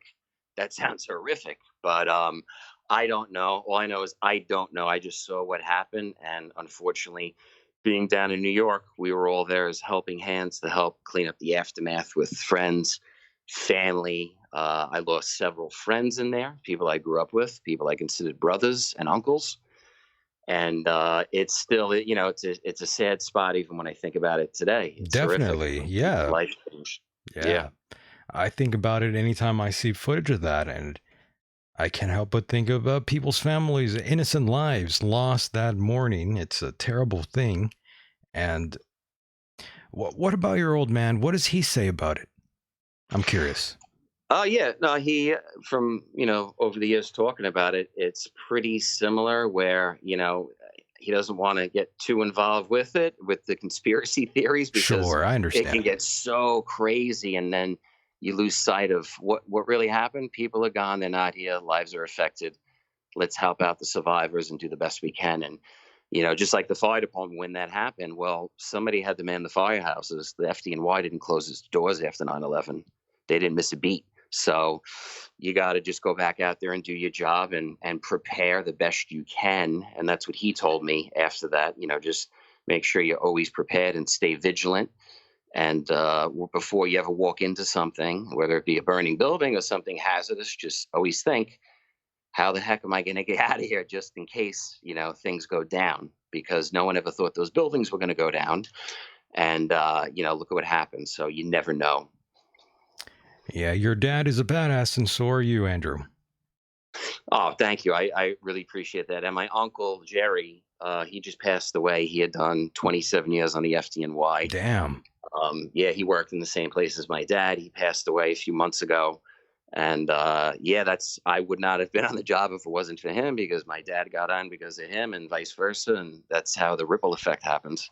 Pretty wild stuff there, my friend. Pretty damn heavy duty stuff there. And, being a medium, as you say that you are, my friend, I got to ask you, do you see fellow dead firefighters?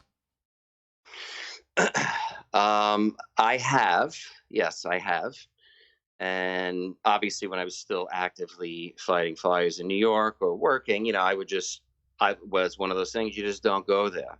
You just don't go there. I just didn't feel the need to share that. However, what happened, the way that transpired for me, the first interaction I had was, I'll just get into this now. I might as well, because it's leading right into it. Sure. My grandmother passes away. And this is in like 2010. And like I had said to her in 1995, when you cross wherever you go, whether it's heaven or you with grandpa or you go to the heaven of your choice, so you stay right here, whatever, just send me a sign so I know you're okay. Well, about 2 months later, I'm walking with my mom in a restaurant in town where we grew up, a little place called Flora Park, New York. And this guy comes up to me and my mother. And he's got earrings in his ears, long white hair. He comes up to me and my mother and he says, "Somebody in your family just died." And I said, okay. And he goes, "But they had cancer on their face." And he pointed right to where it was on the face. I go, "Okay." And he goes, "Which one of you," points to me and my mom, "which one of you was born on Easter Sunday?" My mother was born on Easter Sunday. Okay, so that's weird. That's a pretty odd fact for someone to just pull out of their ass. So I'm thinking, all right, somebody pay this guy, right? I mean, there's no way. Who is this guy, and how does he know this about my mother? But he says to me, he goes, there's a picture of a little girl, okay, and she was buried in her christening dress, and her name is Emma. She died. She got like meningitis, and she died on a boat going back to Ireland. And she's related to you. And I'm thinking, no, I don't know any Emma. I would hear that. Like, that's a pretty big story for someone to die on a boat back to Ireland, meningitis, and they were buried in a christening dress. I'm like, nah, this guy's nuts. What is he talking about? Well, lo and behold, sitting in my mother's living room is a portrait of a young girl in a dress, and her name, I did not know this. This picture was in my home, and then it was in my mother's home after I left home and moved on with my career in life. My mother kept this picture all these years of this little beautiful girl in a dress, and I thought it was my mom. I thought it was a portrait of my mother. My mother says to me, no, Andrew, that's Aunt Emma. She didn't make it. She died very young. She got the meningitis. She died on a boat going back to Ireland, and she was buried in her christening dress, just like this guy was saying to us. And I never had heard that story in my life. So I'm like, whoa, what's going on? This guy knows too much stuff. And he was a psychic medium from Long Island. And he had said to me, he goes, "Well, I'm seeing a fire truck now. Your grandmother's showing me this fire truck." So I'm thinking, well, the guy must know me, or a friend of mine knows I'm a fireman, right? Come on, that's an easy one. Come on. He goes, your grandmother is saying that there's pictures with Santa Claus and the fire truck. She wants to see the pictures of Santa Claus and the fire truck. And I'm thinking in my head, I go, I don't know what this guy's talking about, man. This guy's off his rocker. He's pulling some stuff out. Well, I go home with my mom after that. And later that night, my mom goes, oh my, Andrew, I know now what he's talking about. I go, what? She pulls out pictures from the attic. And many, many years ago, before I was a paid firefighter, I was a volunteer firefighter. And around Christmas time, we would take the fire truck and we go to every member's house with Santa Claus. And they'd have food and beers for the guys. And, we just hang out and take pictures with Santa. And we go by there and we're hanging out. And I remember telling my mom one year, I go, bring Graham over the house. Don't tell her why. I just want to surprise her with Santa Claus. She'll love it. And we did. And we took photos, but I forgot about them because it was so long ago. So this guy, whoever he was, his name is Robert Hansen, and he's out in Long Island. He's still an active medium. I said, okay, that was an experience, right? That was maybe this guy knew all this stuff or somebody told him, but there was something else going on. I go, there's just no way he could know everything. That was so random and specific. And I tracked him down a year later. I had no communication with him, nothing. Nothing. I didn't know Facebook, no social media, nothing. I just tracked him down and I did a one-on-one session. He let me record it. And I didn't tell him anything from the past. Nothing about the first time I met him, nothing. And the guy sees 2,000 people a month. So to think that he would remember my story in a few, from, seeing me and doing a reading for a few minutes from a year ago, Right. that'd be pretty tough. But like I said, I'm still skeptical. I'm not sold yet. I still want more. So he read me for an hour and a half. I recorded it. I still have it. And he just unbelievable, the things he told me about my family, the way people passed, all these specific things that I found out. I had a relative that had committed suicide, and I thought it was for I thought he was just going through a bad separation with his divorce in life. And I had found out there was a completely different reason why he took his own life. This is what the medium told me. And I had called a relative and said, hey, did so-and-so take his life because of this reason? And they validated what the medium told me. And I did not know this stuff. I mean, this is just mind-blowing stuff. And at the end of the reading, he says to me, he goes, there's a fireman in here. He goes, and he's showing me the big cherry picker fire truck. I go, okay. And he goes, his name is something with a P, a poo. He's saying the name. And I tell him the name. I said the name to him. Now, I did not know this firefighter. I did not know him personally at all. And I'm like, why is he coming through to me? I don't know this person. This, if it was a relative or a close friend or somebody that I knew somehow, but not at all. So I'm like, I don't know this guy. Why is he giving me a message, or why is he coming through to me? It was just very random. Well, I leave Robert Hansen's office and I go on a lunch date with a girl that I had just met. I'm sitting down with her eating lunch and I'm explaining to her the reading I just got. And I tell her about this fireman, how he died and how he came through to me. And she looks at me and she goes, he was my best friend. So I'm like, what? Like, whoa, hold on. So to me, these were like what I think people call synchronicities that started happening. And I started seeing a connection, like there was this giant connection coming through, like why are all these things coming through? Why are all these people coming through? Now, also at the end of the reading that I had gotten from Robert, he had said to me, he goes, Andrew, you have this gift. And I said, what do you, gift? What gift? He goes, you have this ability as well. I said, as what? He goes, you can do the work that I'm doing, the same thing. I said, I don't know, man. I said, I'm a New York City firefighter. I'm an electrician on the side. I play ice hockey. I'm not a psychic. Like, that's crazy. Come on. And I said, okay, well, how do I do this then? He goes, I can show you. He goes, I can't teach you to become psychic. You already are. We actually all are. We just have to rediscover what we already have. He goes, but I can help you to point some things out that might help you. He goes, and it's up to you. He goes, I do a training class every weekend. It's a 3-hour class for $20, which was outstanding, for 3 hours of mediumship training for $20.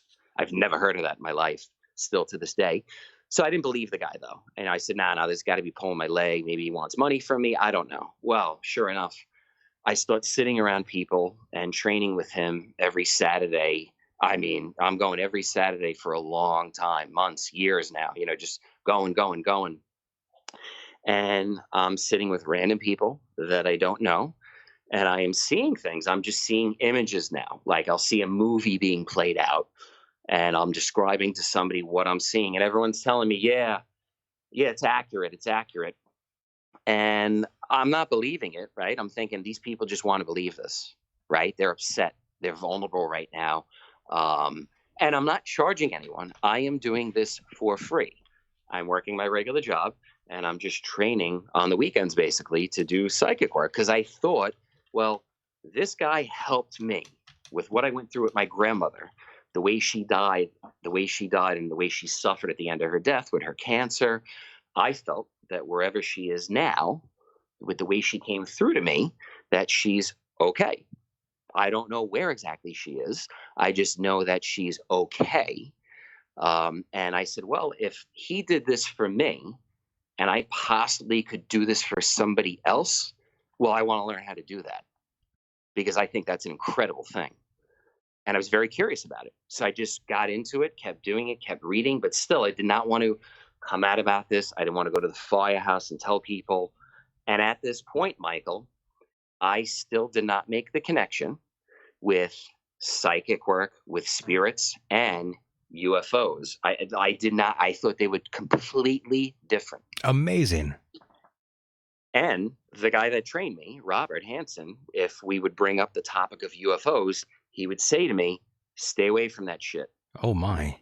Yeah, and Andrew, and Andrew, I got to tell you now, or I got to ask you rather, in terms of beginning to sort of hone in on your psychic abilities here, did you tell anyone else at the firehouse there?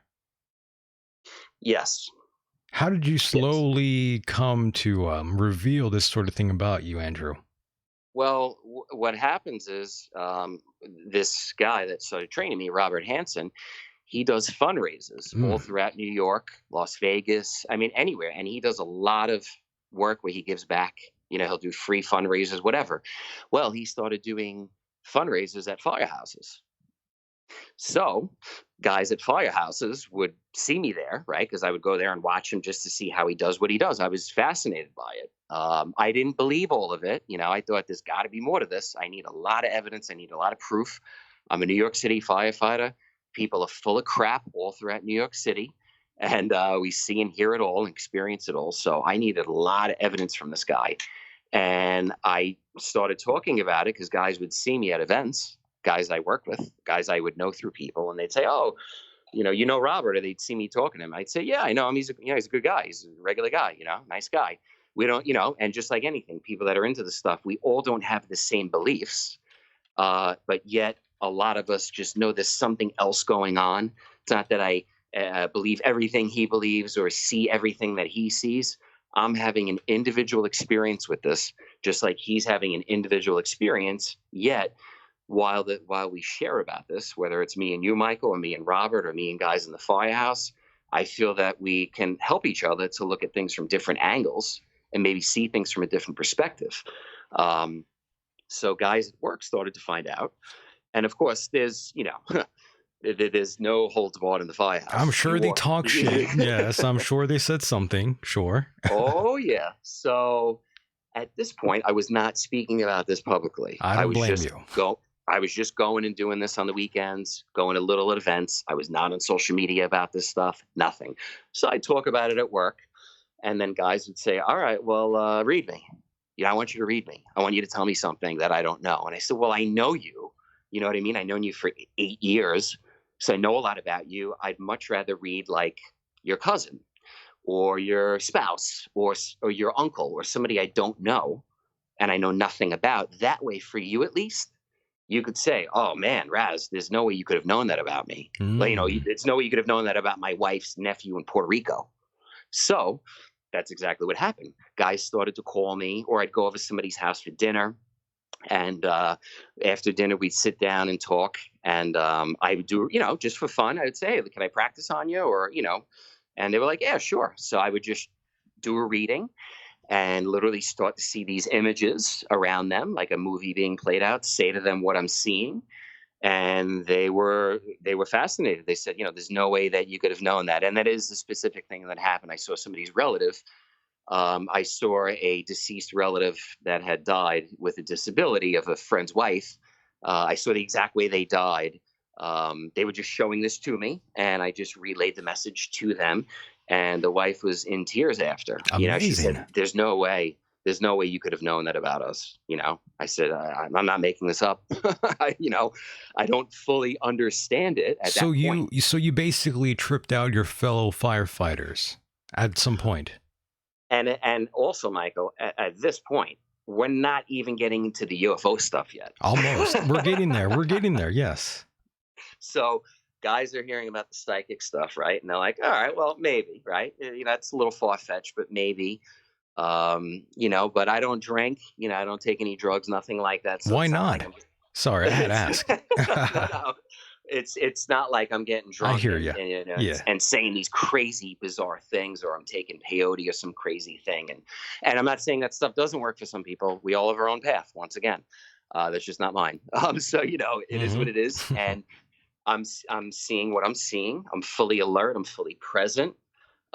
People are starting to record this. They're recording when I'm doing sessions. But at this point, Michael, it's just practice. I'm just practicing. I'm just trying to help people. I don't want any part of this. I don't want my name out. I don't want money. None of that. I could care less about that stuff. I had a great job. I was making plenty of money, and I just wanted to help people. I saw that there was some sort of healing going on for people internally by this happening. So I just kept doing it. Because I had always heard in my life, well, we're here, we're on Earth, we're here to help each other out. If people want help, if they want assistance, you help them, you do the right thing. We have a saying in the New York City Fire Department, you always do the right thing no matter what. You help somebody out. By the way, Andrew, I got to cut you off really quickly and just add this into the narrative here. And going back to your folks, you're telling me that they're open-minded and all these things. And it makes me realize that, after talking to so many people through so many years, your experience, I've noticed there's a bit of a pattern for people that I talk to that had these things go on in their lives. It's sort of hereditary in a way. It seems like your folks probably had some experiences in the past of their own. And this is without me even knowing anything about your parents. Oh, yeah. Yeah, I figured. Well, I of course, now that guys at work are knowing about this and it's out. And also at the time, Michael, my father is still an active New York City firefighter while I was. I see. Okay. So, of course, he's showing up at work and guys are coming in saying, oh, is your son psychic? Or whatever they're saying. They're saying some crazy stuff. And they're getting half the story, of course. And, my dad's like, hey, he's into his thing and that's his own path. And they didn't say, don't do this. They just said, be careful because, if that gets out, people are going to say you're a nut job. And Michael, not for nothing, I am a third generation New York City firefighter that does go very deep. So when this started to come out, I realized the magnification that this could have. So did HR contact you? We'll get into that. I knew it. Amazing. So there's so much to share. I could talk for hours, but I want to squeeze all this stuff in. Yeah, go ahead. So it's all so important, Michael. So now, all right, guys know about the psychic stuff. That's out. Then all of a sudden, right, I'm still experiencing lights in the sky, I'll call them, right? I go to California in 2011. I meet Dr. Stephen Greer. I meet Emery Smith, who you might have heard of. And I also meet Thomas Jane. He's an actor out in your neck of the woods. Yeah. And we sat and we spent a week out in the desert and we made contact. Now, Greer said, meditate. And through meditation, these things will come to you. Just ask them. Now, of course, I'm thinking, well, what the heck are these things, right? What am I welcoming in? Are they good beings? Are they bad beings? Are they angels? Are they demons? Or are they nothing? Are they something we can't even put a name to? And all I know is the first night we were out there, nothing happened at all. We're out in the desert, zero contact, zero, nothing at all. So of course I'm thinking, oh my God, I ruined it for the group. I'm the one out there, and I've never done this before. I've never tried to initiate contact. So therefore nothing's going to happen because I'm the one that hasn't done this for the last 20 years, where people in my group were very, very experienced with this stuff. And I go back to my hotel room that night. I'm sitting in a hotel room with my partner, and it's 2 a.m. We're in the desert, the middle of nowhere. There's no electricity. There's nothing, Michael. There's no street lights. There's nothing Very going dark. on. We're Yeah. in Borrego Springs, California. I've been there, yes. Palm Spring Desert. Okay, so you have an idea. Yeah. All of a sudden, 2 a.m, I get up and I see a green light on the wall flashing. And I wake my partner up and I said, do you see that? She goes, yeah. And I'm looking around the room and I can't find a source. I'm thinking maybe it's a smoke detector. That there's nothing. I can't find anything of what this light source is. I get up and go to the wall and I try to touch the light source. Now it's gone, of course. So I'm like, all right, whatever. It's gone. Maybe it's a reflection from outside. Well, I lie back down and the light reappears. The green flashing light reappears. And now it moves a few feet up in the air. Well, I look at my partner and I said, okay, I think we have an idea of what this might be. Maybe this is what we were trying to communicate with last night. So from 2-something in the morning now till the sun came up, this green light, like the flash on a camera, like a little tic-tac, okay? Like they like to talk about these tic-tac UFOs. This thing was 8 feet from my face. Stayed right there, flashing, flash, flash, stayed there. And we meditated and I felt, okay, like I said, I don't know for sure. What I felt internally was there was something giant outside that dispensed this thing, like kind of like a craft outside that would have sent out a little, just a little light to check us out, to not completely scare the shit out of us on the first occasion. Maybe something like that, but I don't know. I had never had this type of experience face to face yet. So I don't know. I can't tell you for sure.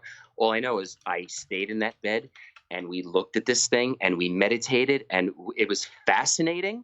We didn't even want to move. I didn't even want to go outside to possibly disturb what was going on inside.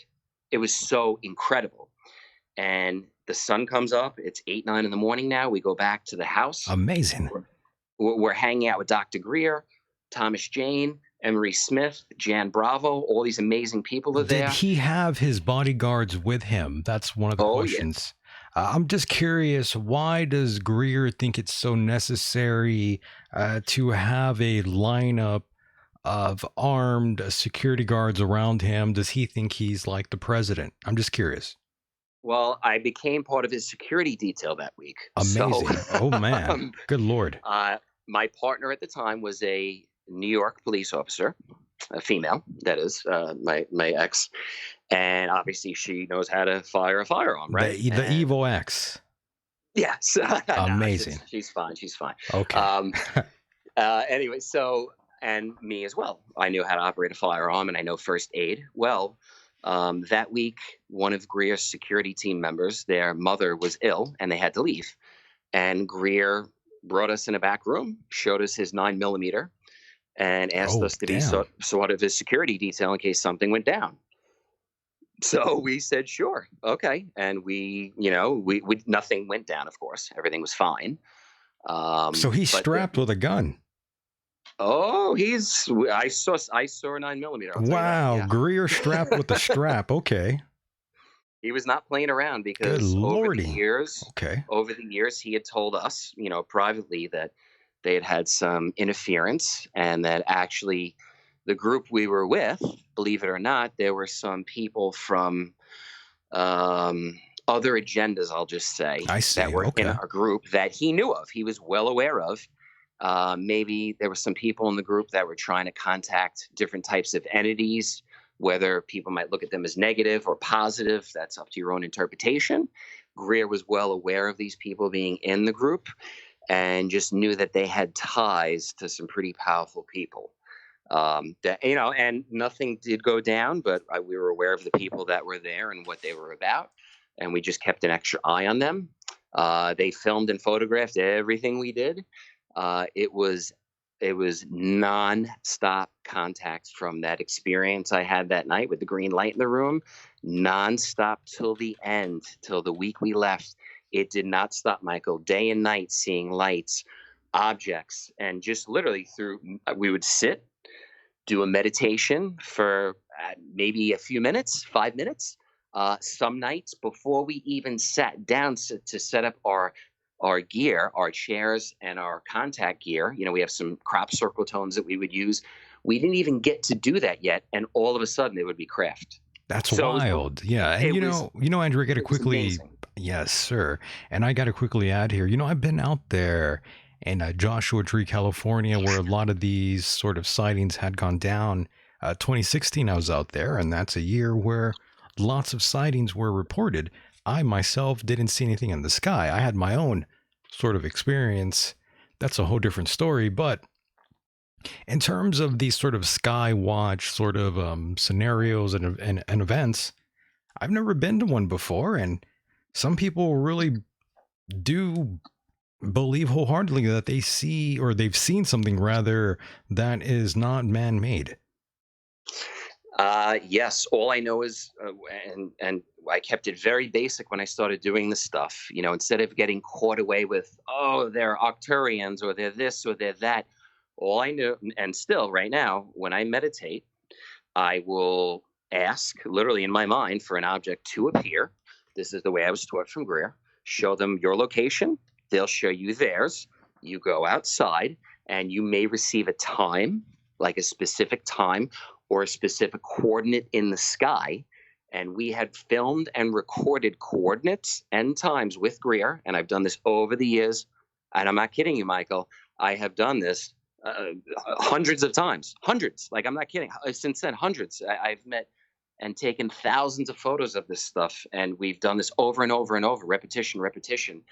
And we've gotten times and locations that all of a sudden, boom, at 8:53, just say, at the zenith, just for example, there'll be a green object that's going to manifest in and change color to red, and we would see these things. Wild. I mean, what is it? What are they? That's open to people's interpretations. All I know is I've never, still to this day, I've never, ever, ever, ever had one negative or threatening experience where I was scared, where I thought that people or something or people, that where I was with were going to harm me, physically harm me, nothing like that. I never felt that from whatever these things are. Greer had told me, if you go in with a fresh beginner's mind, like, in the Zen tradition, Zen mind, beginner's mind, if you go in like that, fresh, and just, stay very basic, if you go in with that beginner's mind, then they will come to you. Like, it's almost like being like a child. And I try to do that. Of course, I protect myself. I'm not an idiot. Sure. I think being a New York City firefighter and a veteran, and, my story, some of it at least, I always protect myself. You got it. You don't just go in saying, oh, let them all in. No, if something doesn't feel right, maybe you need to leave. You got to use common sense. You don't walk through Harlem in New York City at 4 a.m. on a block that you're not supposed to be on. You know what I mean? True. Like, you got to be smart, man. Come on. Use some common sense. So there's a time and a location and a proper place you should do this. And since that day, Michael, literally, I left Greer's. I went back to New York, and I met a contact group in Albany, New York, which is all the way north, just about almost going towards the border of Canada, where once a month, since I've been with them since 2011, once a month on a Saturday night, we meet all year round. We sit for nothing. No charge. There's no charge here. We sit, we make contact, and we have these objects appear. We've had beings manifest. Literally, we've recorded them on film. We've had photos of them. I don't share a lot of the group photos that I do with people because some people in the group, based on their professions in life, they could lose their jobs. They could lose their status. And I get it. I usually just share things that I individually experience on my own. I got to do something. I got to do something like this, my friend. They're all over the world. My buddy Costa Macaris, he has literally an ET contact tool. It's worldwide. I believe it's called ET Let's Talk. and it's a worldwide thing. Interesting. He's a great guy. I know him, and you could find contact groups. They're right in your neck of the woods. They're all over. What about those that say these are possibly drones that you're seeing in the sky? What do you say to those folks? Well, it's amazing that it could. I know there's definitely a human element to this. There's definitely, there is some human, meaning there are human factions out there, whether it be military, whether it be drones, that are having these objects appear. And yes, there are CIA technologies, I'm sure, and other agencies out there that have technologies that we are unaware of, that we can't even put into words, that is so strange and so weird. They're not going to be showing declassified materials on these ever. Trust me. Trust me. So there is a faction of that.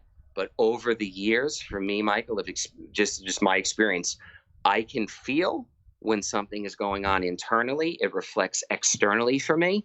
Whereas if I see a drone or something that is not, or something that is man-made, I know the difference. I just know. I can internally feel it, because I know now how to send my signal out and have this appear to me. And for a drone to just appear like that, I don't know any drones like that. Maybe there are, but I just haven't seen any yet. Understood. And of course, Andrew, at what year, what year exactly was it, rather, when you moved to Australia? Okay, so I met Greer in 2012, and I started to come out publicly about all the UFO stuff in 2017. I was talking to Mary Rodwell, doing an interview with her. We were talking about stuff because I had just done an interview with a guy, Michael Harrell, where on YouTube he started interviewing me, and he said, "Andrew, you're changing color." I said, "What?" He said, "You're blue." And as I would talk about the phenomena, my skin would not literally change color. That's impossible. But you could see colors, like an energy, look like an energy moving through me. This lasted for 2 hours. And when I started doing interviews with people, there would be electronic interference of all sorts. And that took me to meeting Dr. Gary Nolan at Stanford University, Stanford Research Institute, who is a geneticist, the world-renowned geneticist, who's been studying my experiences since 2017. And Mary Rodwell is a regressionist who she did a hypnotic regression on me. And she said when she was doing the regression, she goes, "You were turning blue, and that's impossible." She said, "I think you're activating your DNA. You're activating something in your DNA, like the junk DNA we have. You're somehow turning some of that on. You found a way." She goes, "But I'm not a scientist. You need to talk to a scientist." I spoke to Gary Nolan. He said, "You have a brain within your brain. We call it the antenna." He said, "You have the antenna, and you know how to turn it on and off." He goes, "Not everyone does." He goes, "And this is very fascinating. It's very interesting. We're not quite sure how it works, but we want to hear your story, basically your path of how this has happened." And just like I explained to you, I only know my experience. Somehow this stuff has happened, and now I find a way to project this out.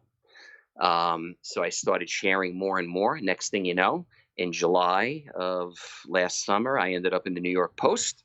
They printed an article about me. I did not want to be in the New York Post. They had called me and said, "We're printing an article about you tomorrow. We want to comment." And I said, "Well, what are you printing?" And they said, "Well, we can't tell you. We just want to comment about your experiences." I said, "Absolutely not. I'm not telling you it. What are you, crazy? Like, I don't even know what you're going to write." And at this moment, Michael, I was a New York City firefighter. So I was obviously a little worried about that. Right. So I had to proactively call the fire department and let them know what was going on. Yeah. Now, a little hard to explain. I mean, of course, where do we begin, right? So they were 110% cool. Totally cool with this. They had no issue. Okay. Not at all. They said, "We have no problem with you sharing this. We think it's good as a positive message. It's nothing bad or evil or great. You're doing this. You're helping people, and you're talking about afterlife. Who cares? We don't have a problem with it." So I traveled to Australia. I spent a month here, and I met a girl here, Jess, who is now my wife.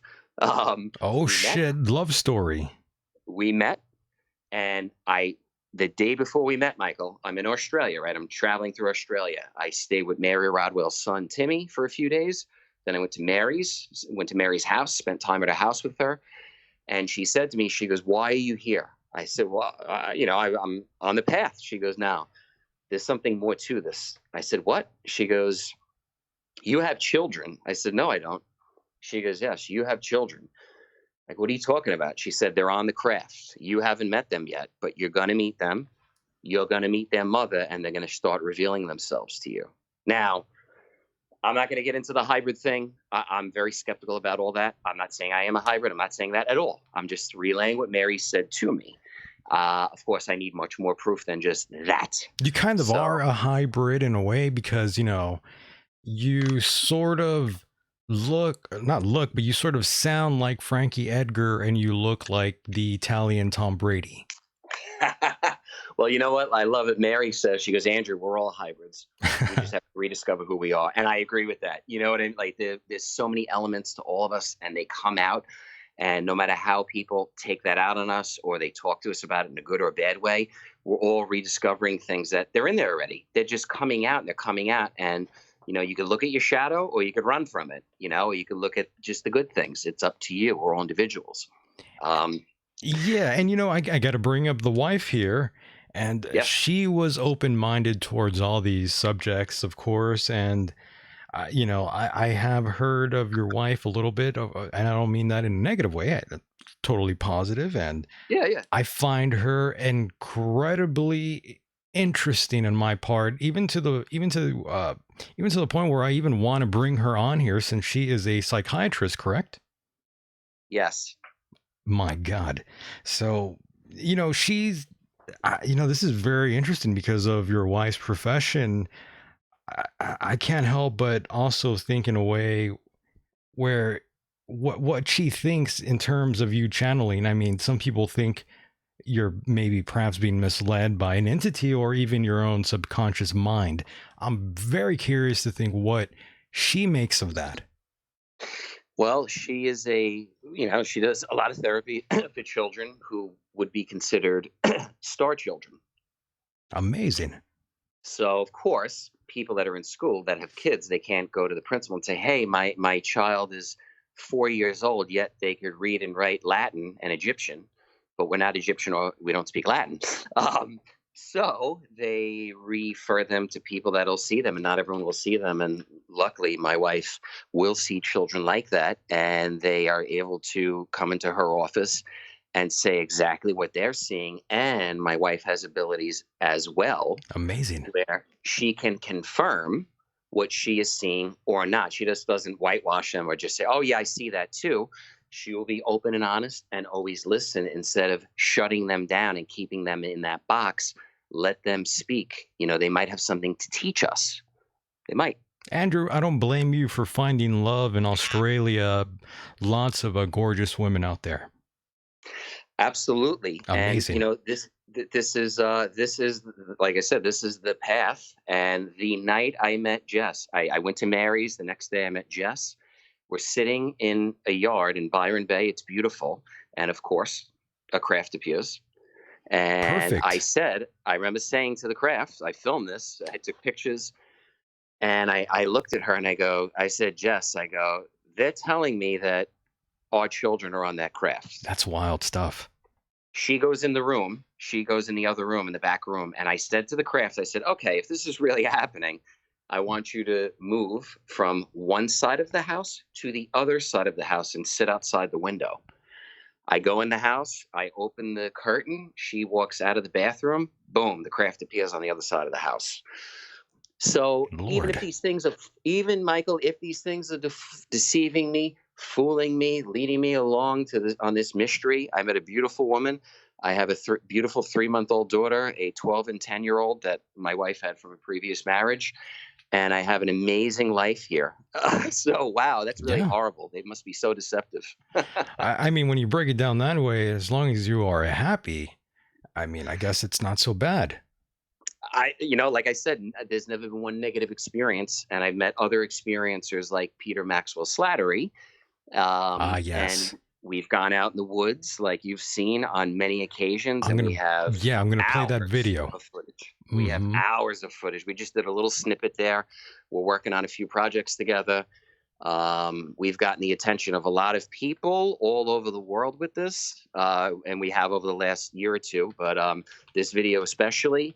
And we've been saying for months and years, like I have been with what I've been filming, that people have said, oh, you're filming nonsense. It's smudges. It's dust on your camera lens. Why don't you go get a good camera? And I always said, no, I will meet an experiencer that has the best equipment one day. I don't know where. And when we do, we're going to do this together. And I met Peter. He has phenomenal equipment. We got along great. And boom, we are on a path now together as well. That is incredible. And of course, I saw the footage that you sent me over Facebook, rather. And I do have a video clip of that I will play for the listeners, the watchers and listeners over on YouTube right now. And of course, I couldn't play the whole thing in its entirety, but that's okay. We will sort of talk through the whole thing here with Peter Maxwell Slattery, correct? Yeah, he has the most evidence I've ever known of any experiencer I've met in my life. Interesting. And now I do have it playing. I see you and him talking there. Yep. We're just giving a basic intro of who we are, a little background stuff, and then we get right into it. And we're out on the spot. It's a virgin location. We had never been there, nothing like that.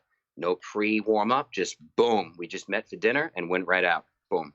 On sundown now, it says. Yep. That's where we're at. And now he's there with his glasses on. He looks like a smart individual. He's showing his camera off. Very expensive, I'm sure. Yeah, it's a 4K HD color night vision audio and video. Incredible. Very nice. And yeah, he's showing it off, and now he's holding his cell phone there, and not sure what he's showing us. We played at first we just had some crop circle tones that we had from Dr. Greer. We just played a few of them, and now it's nighttime. Oh yeah, that's when it happens. Night vision.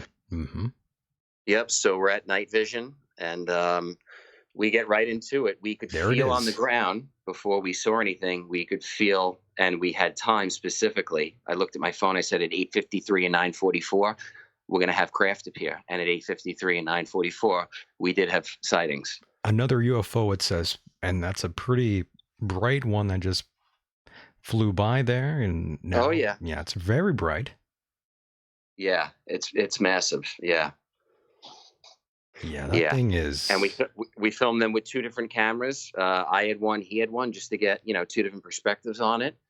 And we know that this is connecting through our consciousness. That's what we believe on, I can't speak for Peter, but we have similar experiences. When we put the intention out, they know they come. It's very tough to do. It's very tough to do with a group. But one other person that's like you or does it, if you have similar energy, that's what happens. And now we are seeing a bit of a flashlight sort of night vision sort of perspective here towards the end of the video, I think. Yep. I'm not sure what's going on here without the audio. Now it's shining on you there. Yep, you'll see me look up. Replay, it says.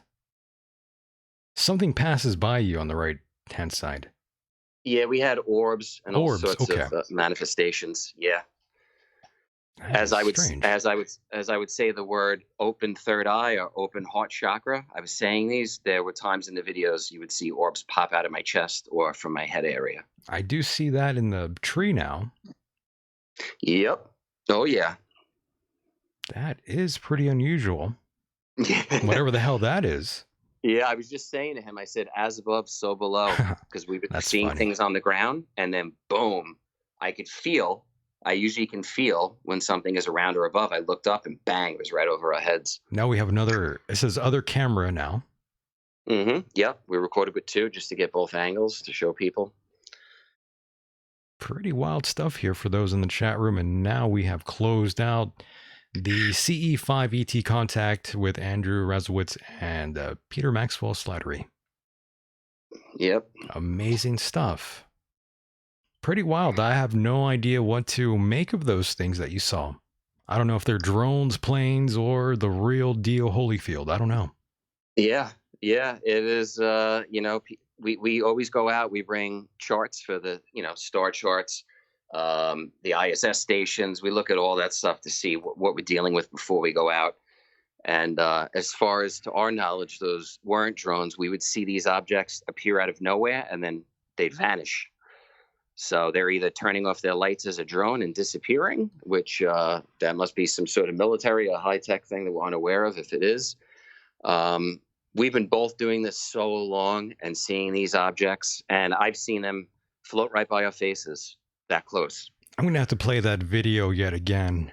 Yeah, sure. Yeah, just for those who will want to see that yet again here. So I'll replay it for those that want to see that. Pretty interesting footage there, my friend.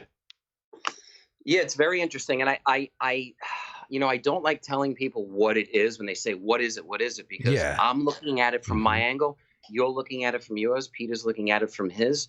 It might mean something different to somebody else. They might think that's the end of the world, that's the apocalypse. I can't tell you. Yeah, it's subjective. I don't get that feeling, and I've been doing this a very long time, and it's done nothing negative. Like I said, done nothing except expand my consciousness. And I feel that's what we're here for, is to put that light on in the darkness that's all around us. And these things, whether they're just higher selves, a certain aspect of us, or whatever, if it's some sort of mind control experiment, it doesn't matter what that is. What it's doing to me is it's the effect that it's having on me has been a positive one, I believe. And what about the wife? Is she fully on board in terms of the ET sort of phenomenon? Yes, and this is what's helped me along the way with me, my wife, my children, my 10-year-old and my 12-year-old especially. Right. They are experiencers. Holy crap. Before I met them, my 12-year-old, he's able to pull in craft at will. So they're seeing stuff too. They saw this stuff before I even met them. So it has nothing to do with me. So they'll tell me more about the phenomena than I know. They're so pure and young. It's amazing what their perspective on it. So we on board, but we all have, our individual experience, yet we come together and share this. And I think we have continued to grow together as a family even closer because we can talk about these weird things that are considered weird to the outside. We can talk about them here anytime. Very interesting. And of course, when you were talking about consciousness and bringing these things in with your own mind here, that reminds me of what a friend of mine was telling me back in 2011, 2012. Once in a while, I'll refer to this character in my life. He's a good friend of mine, and at this time and point in his life, he was someone who was experimenting with all sorts of drugs and religion, and all sorts of things was going on in this guy's life. But one thing was very interesting. Every time that he would consume magic mushrooms, or shrooms per se, for those that are in the streets and know about these things, he would consume these psychedelics all the time. And in doing so, every now and then he would tell me, "Oh, Michael, you should come over. I'm going to summon a UFO." And I would be thinking, this guy's nuts. I mean, he's full of shit. And sure enough, I mean, this guy, he did it actually twice, where I'm assuming in his terms, he summoned one of these things, and actually 2 or 3 other of our mutual friends actually saw this thing in the sky. So I don't know what was going on with him, but my own friends told me that they did see something in the sky when my friend was sort of trying to conjure these things. Absolutely. I don't know what to make of it. I think that when people take those things, they open doorways. But of course, when you open doors, you close other ones. So you got to be careful. And my experience with this has just been to do it organically. Is 100%. Okay, it's this, and yes, it can happen. I have heard stories of people having it happen, or they're drunk and they have a weird experience or an out of body experience. Absolutely, when your inhibitions are down, or you're consciousness, you want to say, is expanded because you're high, or absolutely when you have a near-death experience and you also get a big rush, of certain bodily chemicals. You have to remember that too. You do get rushes of DMT during near-death experiences. So that could be anything. That could be fantasy. It could be real. Who knows what it is? Yeah, I But yeah, worry. I worry about the whole dimethyltryptamine that will be pumped into our bloods before we die. That's always a pretty scary thought. yeah, I think, and that too. People have these near-death experiences, and they're convinced it's real. They almost died, but you also, just before you die, you do get massive rushes. So you might have all these things come up, these memories come up. That's all they are. They're just memories. It's not a near-death experience. I'm not saying it is or it isn't, but I don't know enough about that. All I know is, in a conscious state of mind right now in my room, I could sit here, I could meditate. I will have balls of light come through the wall, or I will have manifestations physically manifest here and change shape in front of me. I'm pretty certain those aren't drones. What I see outside could be questionable, of course, but use discernment. But Yeah. ultimately, when trusting yourself along this, you really, really got to trust yourself, because you can get steered on some crazy, crazy paths if you listen to certain people in ufology. And people are out there that don't want to believe in this stuff. So really, do all the research in the world. Don't even believe me. I tell people, don't believe me, but go do your own homework, at least so you're educated and you could say, all right, that guy's full of shit, I don't believe him. Or, hey, maybe there's something to it. Let's talk. That's I good. That's don't good know. advice. And Enlightened and Preparing in the chat room, that's a user, by the way. He says, Michael, ask Andrew if he thinks that it's possible that his necromancy might weigh negatively on his soul in the afterlife. Oh, geez. The floor is the floor is yours, Andrew. I'm not sure how you can address this gentleman here. Wow. That's very. He went deep on not. you. Jeez. He went very deep on you there. Wow. Yeah. Like I said, I've never had a negative experience here. So my feeling is, based on the research I've done so far up to this point, as above, so below. What you're doing here reflects, and we'll carry on and go to the next place. So I believe, at least, it's just like the same thing. You go somewhere else, but you take yourself with you. You're not, free from anything you've done, or, you can't just move on and forget about everything, but you carry yourself. If you evolve, you carry yourself. If you go backwards, you carry yourself. But I don't know about necromancy and all that. I have no comment on that right now. Tremendous. And of course, Andrew, I have to ask you about the whole mainstream media and their whole UFO craze. As of late, as of the last 2 years, we've seen this sort of media frenzy that revolves around ufology and To the Stars Academy, who pretty much broke the story. And now I am curious what your thoughts and opinions and reaction is towards all these things that have been coming to light as of late. Well, I know several people that are involved with those groups, and I know several people that were involved and have backed out. So that raised a big red flag when, in particular, one friend who's an experiencer, that's it, just guy experiencing weird things, and one scientist that I know in particular, they don't want anything to do with them. And I see the narrative of how this is going. They feel it's a threat from a military standpoint. Absolutely. If we don't have control of our airspace and there's something there, it's a threat. However, are they really just roping us along? And now they're, tying in with the Army for defense projects to scare people? I hope not. I don't know. But they've lied to us so many times over and over and over, and I hope Tom DeLonge is not getting used. You sound like me now. If you ask Greer or other people, they'll say, "Look at the handwritings on the wall. Look, come on." So, it seems. I mean, they've lied to us before in terms of UFOs for the longest time, where they have people on payroll to do the whole misinformation thing, and in the chat room, rather, I do have a animated GIF of the footage of that Tic Tac UFO.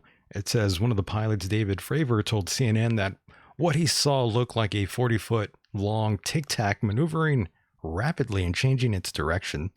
I'm not quite sure what that is, but I have read on other news outlets that the whole Tic Tac also had legs. I'm not quite sure what the hell to make of that. Have you heard that? Yeah, I heard too from Jeremy Corbell. He was on Joe Rogan, and he said that there were actually 5 Tic Tacs in the video, but they're only showing us the one. So right there, if you're not going to Why? show us what's really happening, you're Yeah. right there. It says Hmm. right there, they're admitting that they're not telling us the whole truth. I don't like that. Yeah, So come that's on. weird.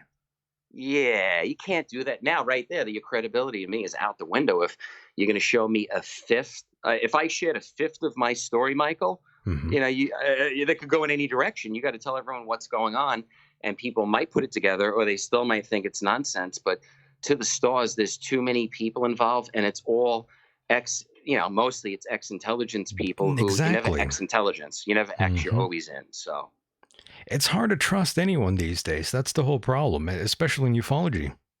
And some people hate when I say this, but I have always felt that this disclosure, if you want to call it, or I'm leaning more towards the consciousness than the UFO alien thing. I think Right. there's more to our consciousness that we just don't know about yet.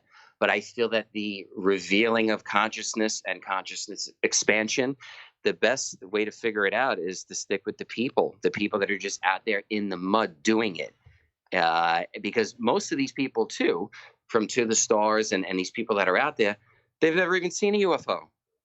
So you talk to these people, and a lot of them who are doing all this research on it, and there's a lot of ufologists too, they've never even interacted with the phenomena. To me, I think you got to be hands on too to know what you're dealing with. I just think it goes hand in hand with this. How do you, if you go to a therapist, you're talking about something and they've never been through it or they don't know, it's different than sitting down with somebody that, hey, man, I've lived that. I know what you're going through.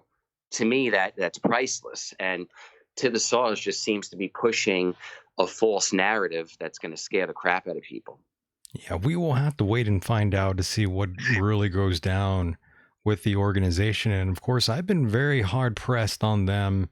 I've been saying some negative things, of course, in terms of To the Stars Academy and Tom DeLonge, mostly about Blink 182, but that's another story.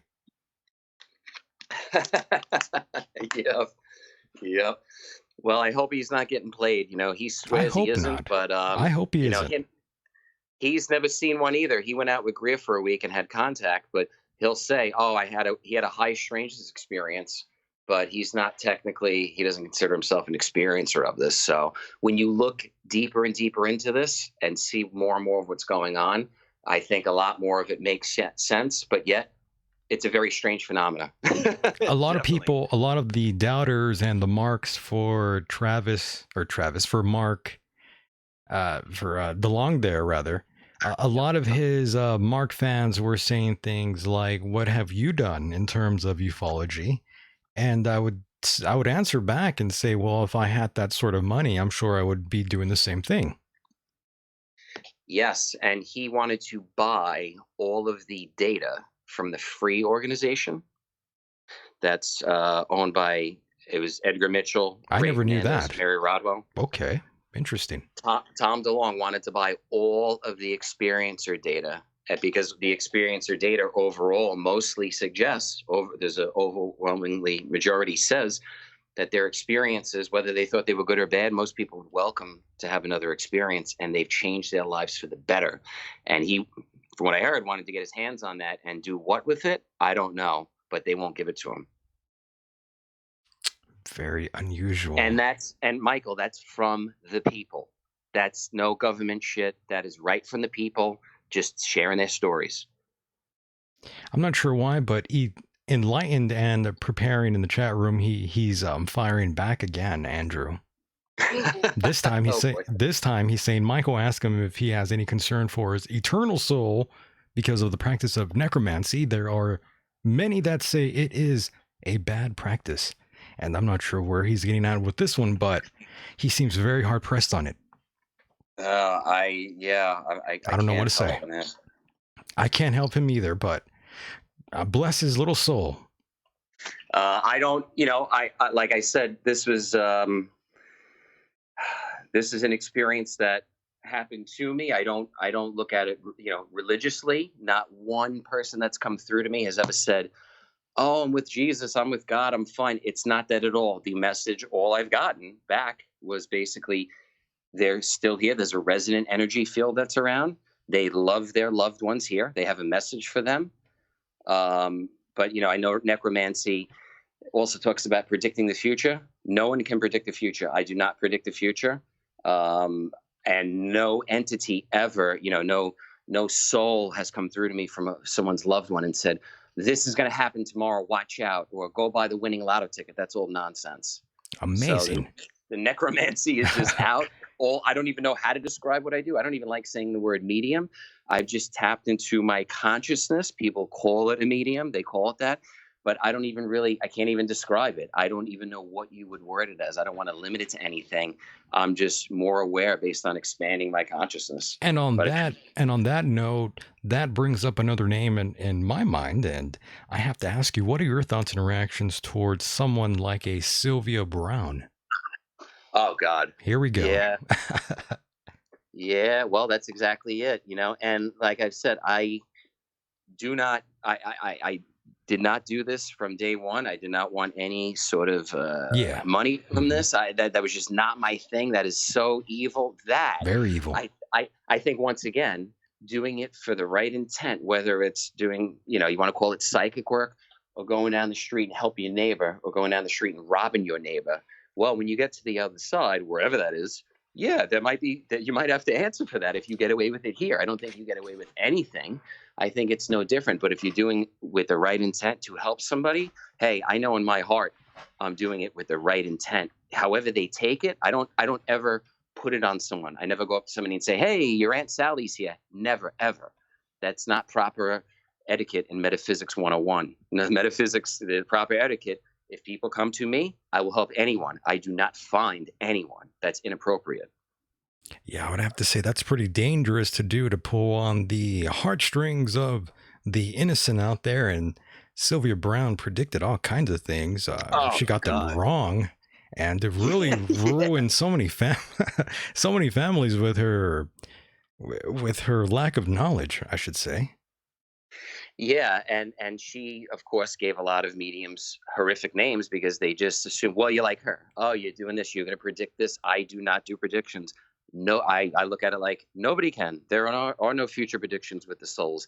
They're just here. They don't go anywhere, and they're always around us. And they just want, if people want to know, if they come to me or another legitimate medium, they'll see and they'll find out things that nobody could know. And maybe that helps to heal the person's soul. Maybe it doesn't. All I know is my intent was to help this person. And that's all I try to do is just help. I think it's been ingrained in me since I was a young kid, being around firehouses and doing things. And this is just, I don't know. I think it's the direction that we're moving in as a society, and with the internet and sharing information, I'm finding more and more great people like yourself where we can talk about this. Amazing. And of course, Andrew, I have to say thank you so much for being a part of the program. We are coming to a close. I have to pull this thing down like Larry Silverstein, but I do want to thank you so much. It's been amazing, and I hope you had fun, Andrew. Oh, it was great. Yeah, I appreciate you and all your listeners, and even the people in the chat room. Hey, everyone's open to their own opinion, and we're all in this together. Ultimately, we're all in this together, just trying to figure out what's going on. And it's nice when we could communicate like adults and figure it out. Yeah, don't worry about the heathens in the chat room, the heretics out there. Don't worry. Nah, it's all good. We love them here. Don't worry at all. Yes. Absolutely. So, but before I let you go, Andrew, any parting words, anything you'd like to plug, whatever is on your mind, go ahead. The stage is yours, Andrew. Yeah, I think that we're living in exciting times with, one great thing that I love too is the Mandela effect. Wow, that's really, really interesting. That's one thing I'm very curious about. I've noticed myself having some interesting experiences or synchronicities with that. Wild. And I want to just remain open. I don't have all the answers. Nobody does. And I'm open to criticism, suggestion, and as long as people keep an open mind, just keep searching, keep looking, and trust your heart. Your heart won't serve you wrong. Very nice words to close up with here. And I know you only have a Facebook page to plug here, but people can go and contact you there if they want to talk to you or ask you any questions. Absolutely. Yeah, of course. Feel free. People want to reach out to me, and I'm on social media, Facebook, Instagram, all that stuff. They'll find me. No problem. Incredible. Hopefully we can do this again, my friend. Oh, absolutely. Absolutely, Michael. Thank you so much. And I'll tell Jess you said hello. Yes, let them all know I said hello. Yep. Yep, let her know, and that I'm interested in bringing her on. We got to talk about psychology, and we got to go through all these things, and I definitely want you there as well. It's not like I want to just talk to the wife alone. I definitely need you there, Andrew. Well, I love it because people will say to me, how do you know you're not crazy? Have you ever talked to a psychologist about this? And I say, yeah, every day. There we go. See, we'll do this again, my friend. I look forward to it. And Andrew, I wish you all the very best, and hopefully all works out well for you out there, which it already has. Thanks, Michael. Same. All right, Enjoy. brother. Take care, man. Take care. All right, bye-bye. And there he goes, ladies and gentlemen. That was Andrew Radziewicz, a great guy, a great guest. And I do want to thank all of you out there for being here with me tonight. That was fun. I hope you enjoyed that. I know I did. And of course, I do want to thank our first guest who was on here, Phillip Kraske, and of course, Andrew Radziewicz, who you just heard. And of course, you in the chat room right now. I want to thank all of you out there for being a part of the program. You know, it's always pretty fun to do this. So I do thank you for joining me here tonight. It always makes it fun. Much respect to everyone out there. And of course, I'd like to thank the Fringe FM and Deprogrammed Radio. Don't forget, if you're a fan of this program and want to help fund this show, go to patreon.com/Michael Decon for bonus content. Trust me, it's pretty damn good. This is just for the hardcore listeners out there. I've been very happy with how everything has turned out. The audio quality is top notch. Definitely check that out. Patreon.com/Michael Decon. I hope all of you out there are safe, no matter where you are on this island Earth. Don't forget how quickly life can turn around, my friends. Don't give up just yet. And with that said, the world is a mysterious place, and life itself is a mystery. Until next time, good night, everybody.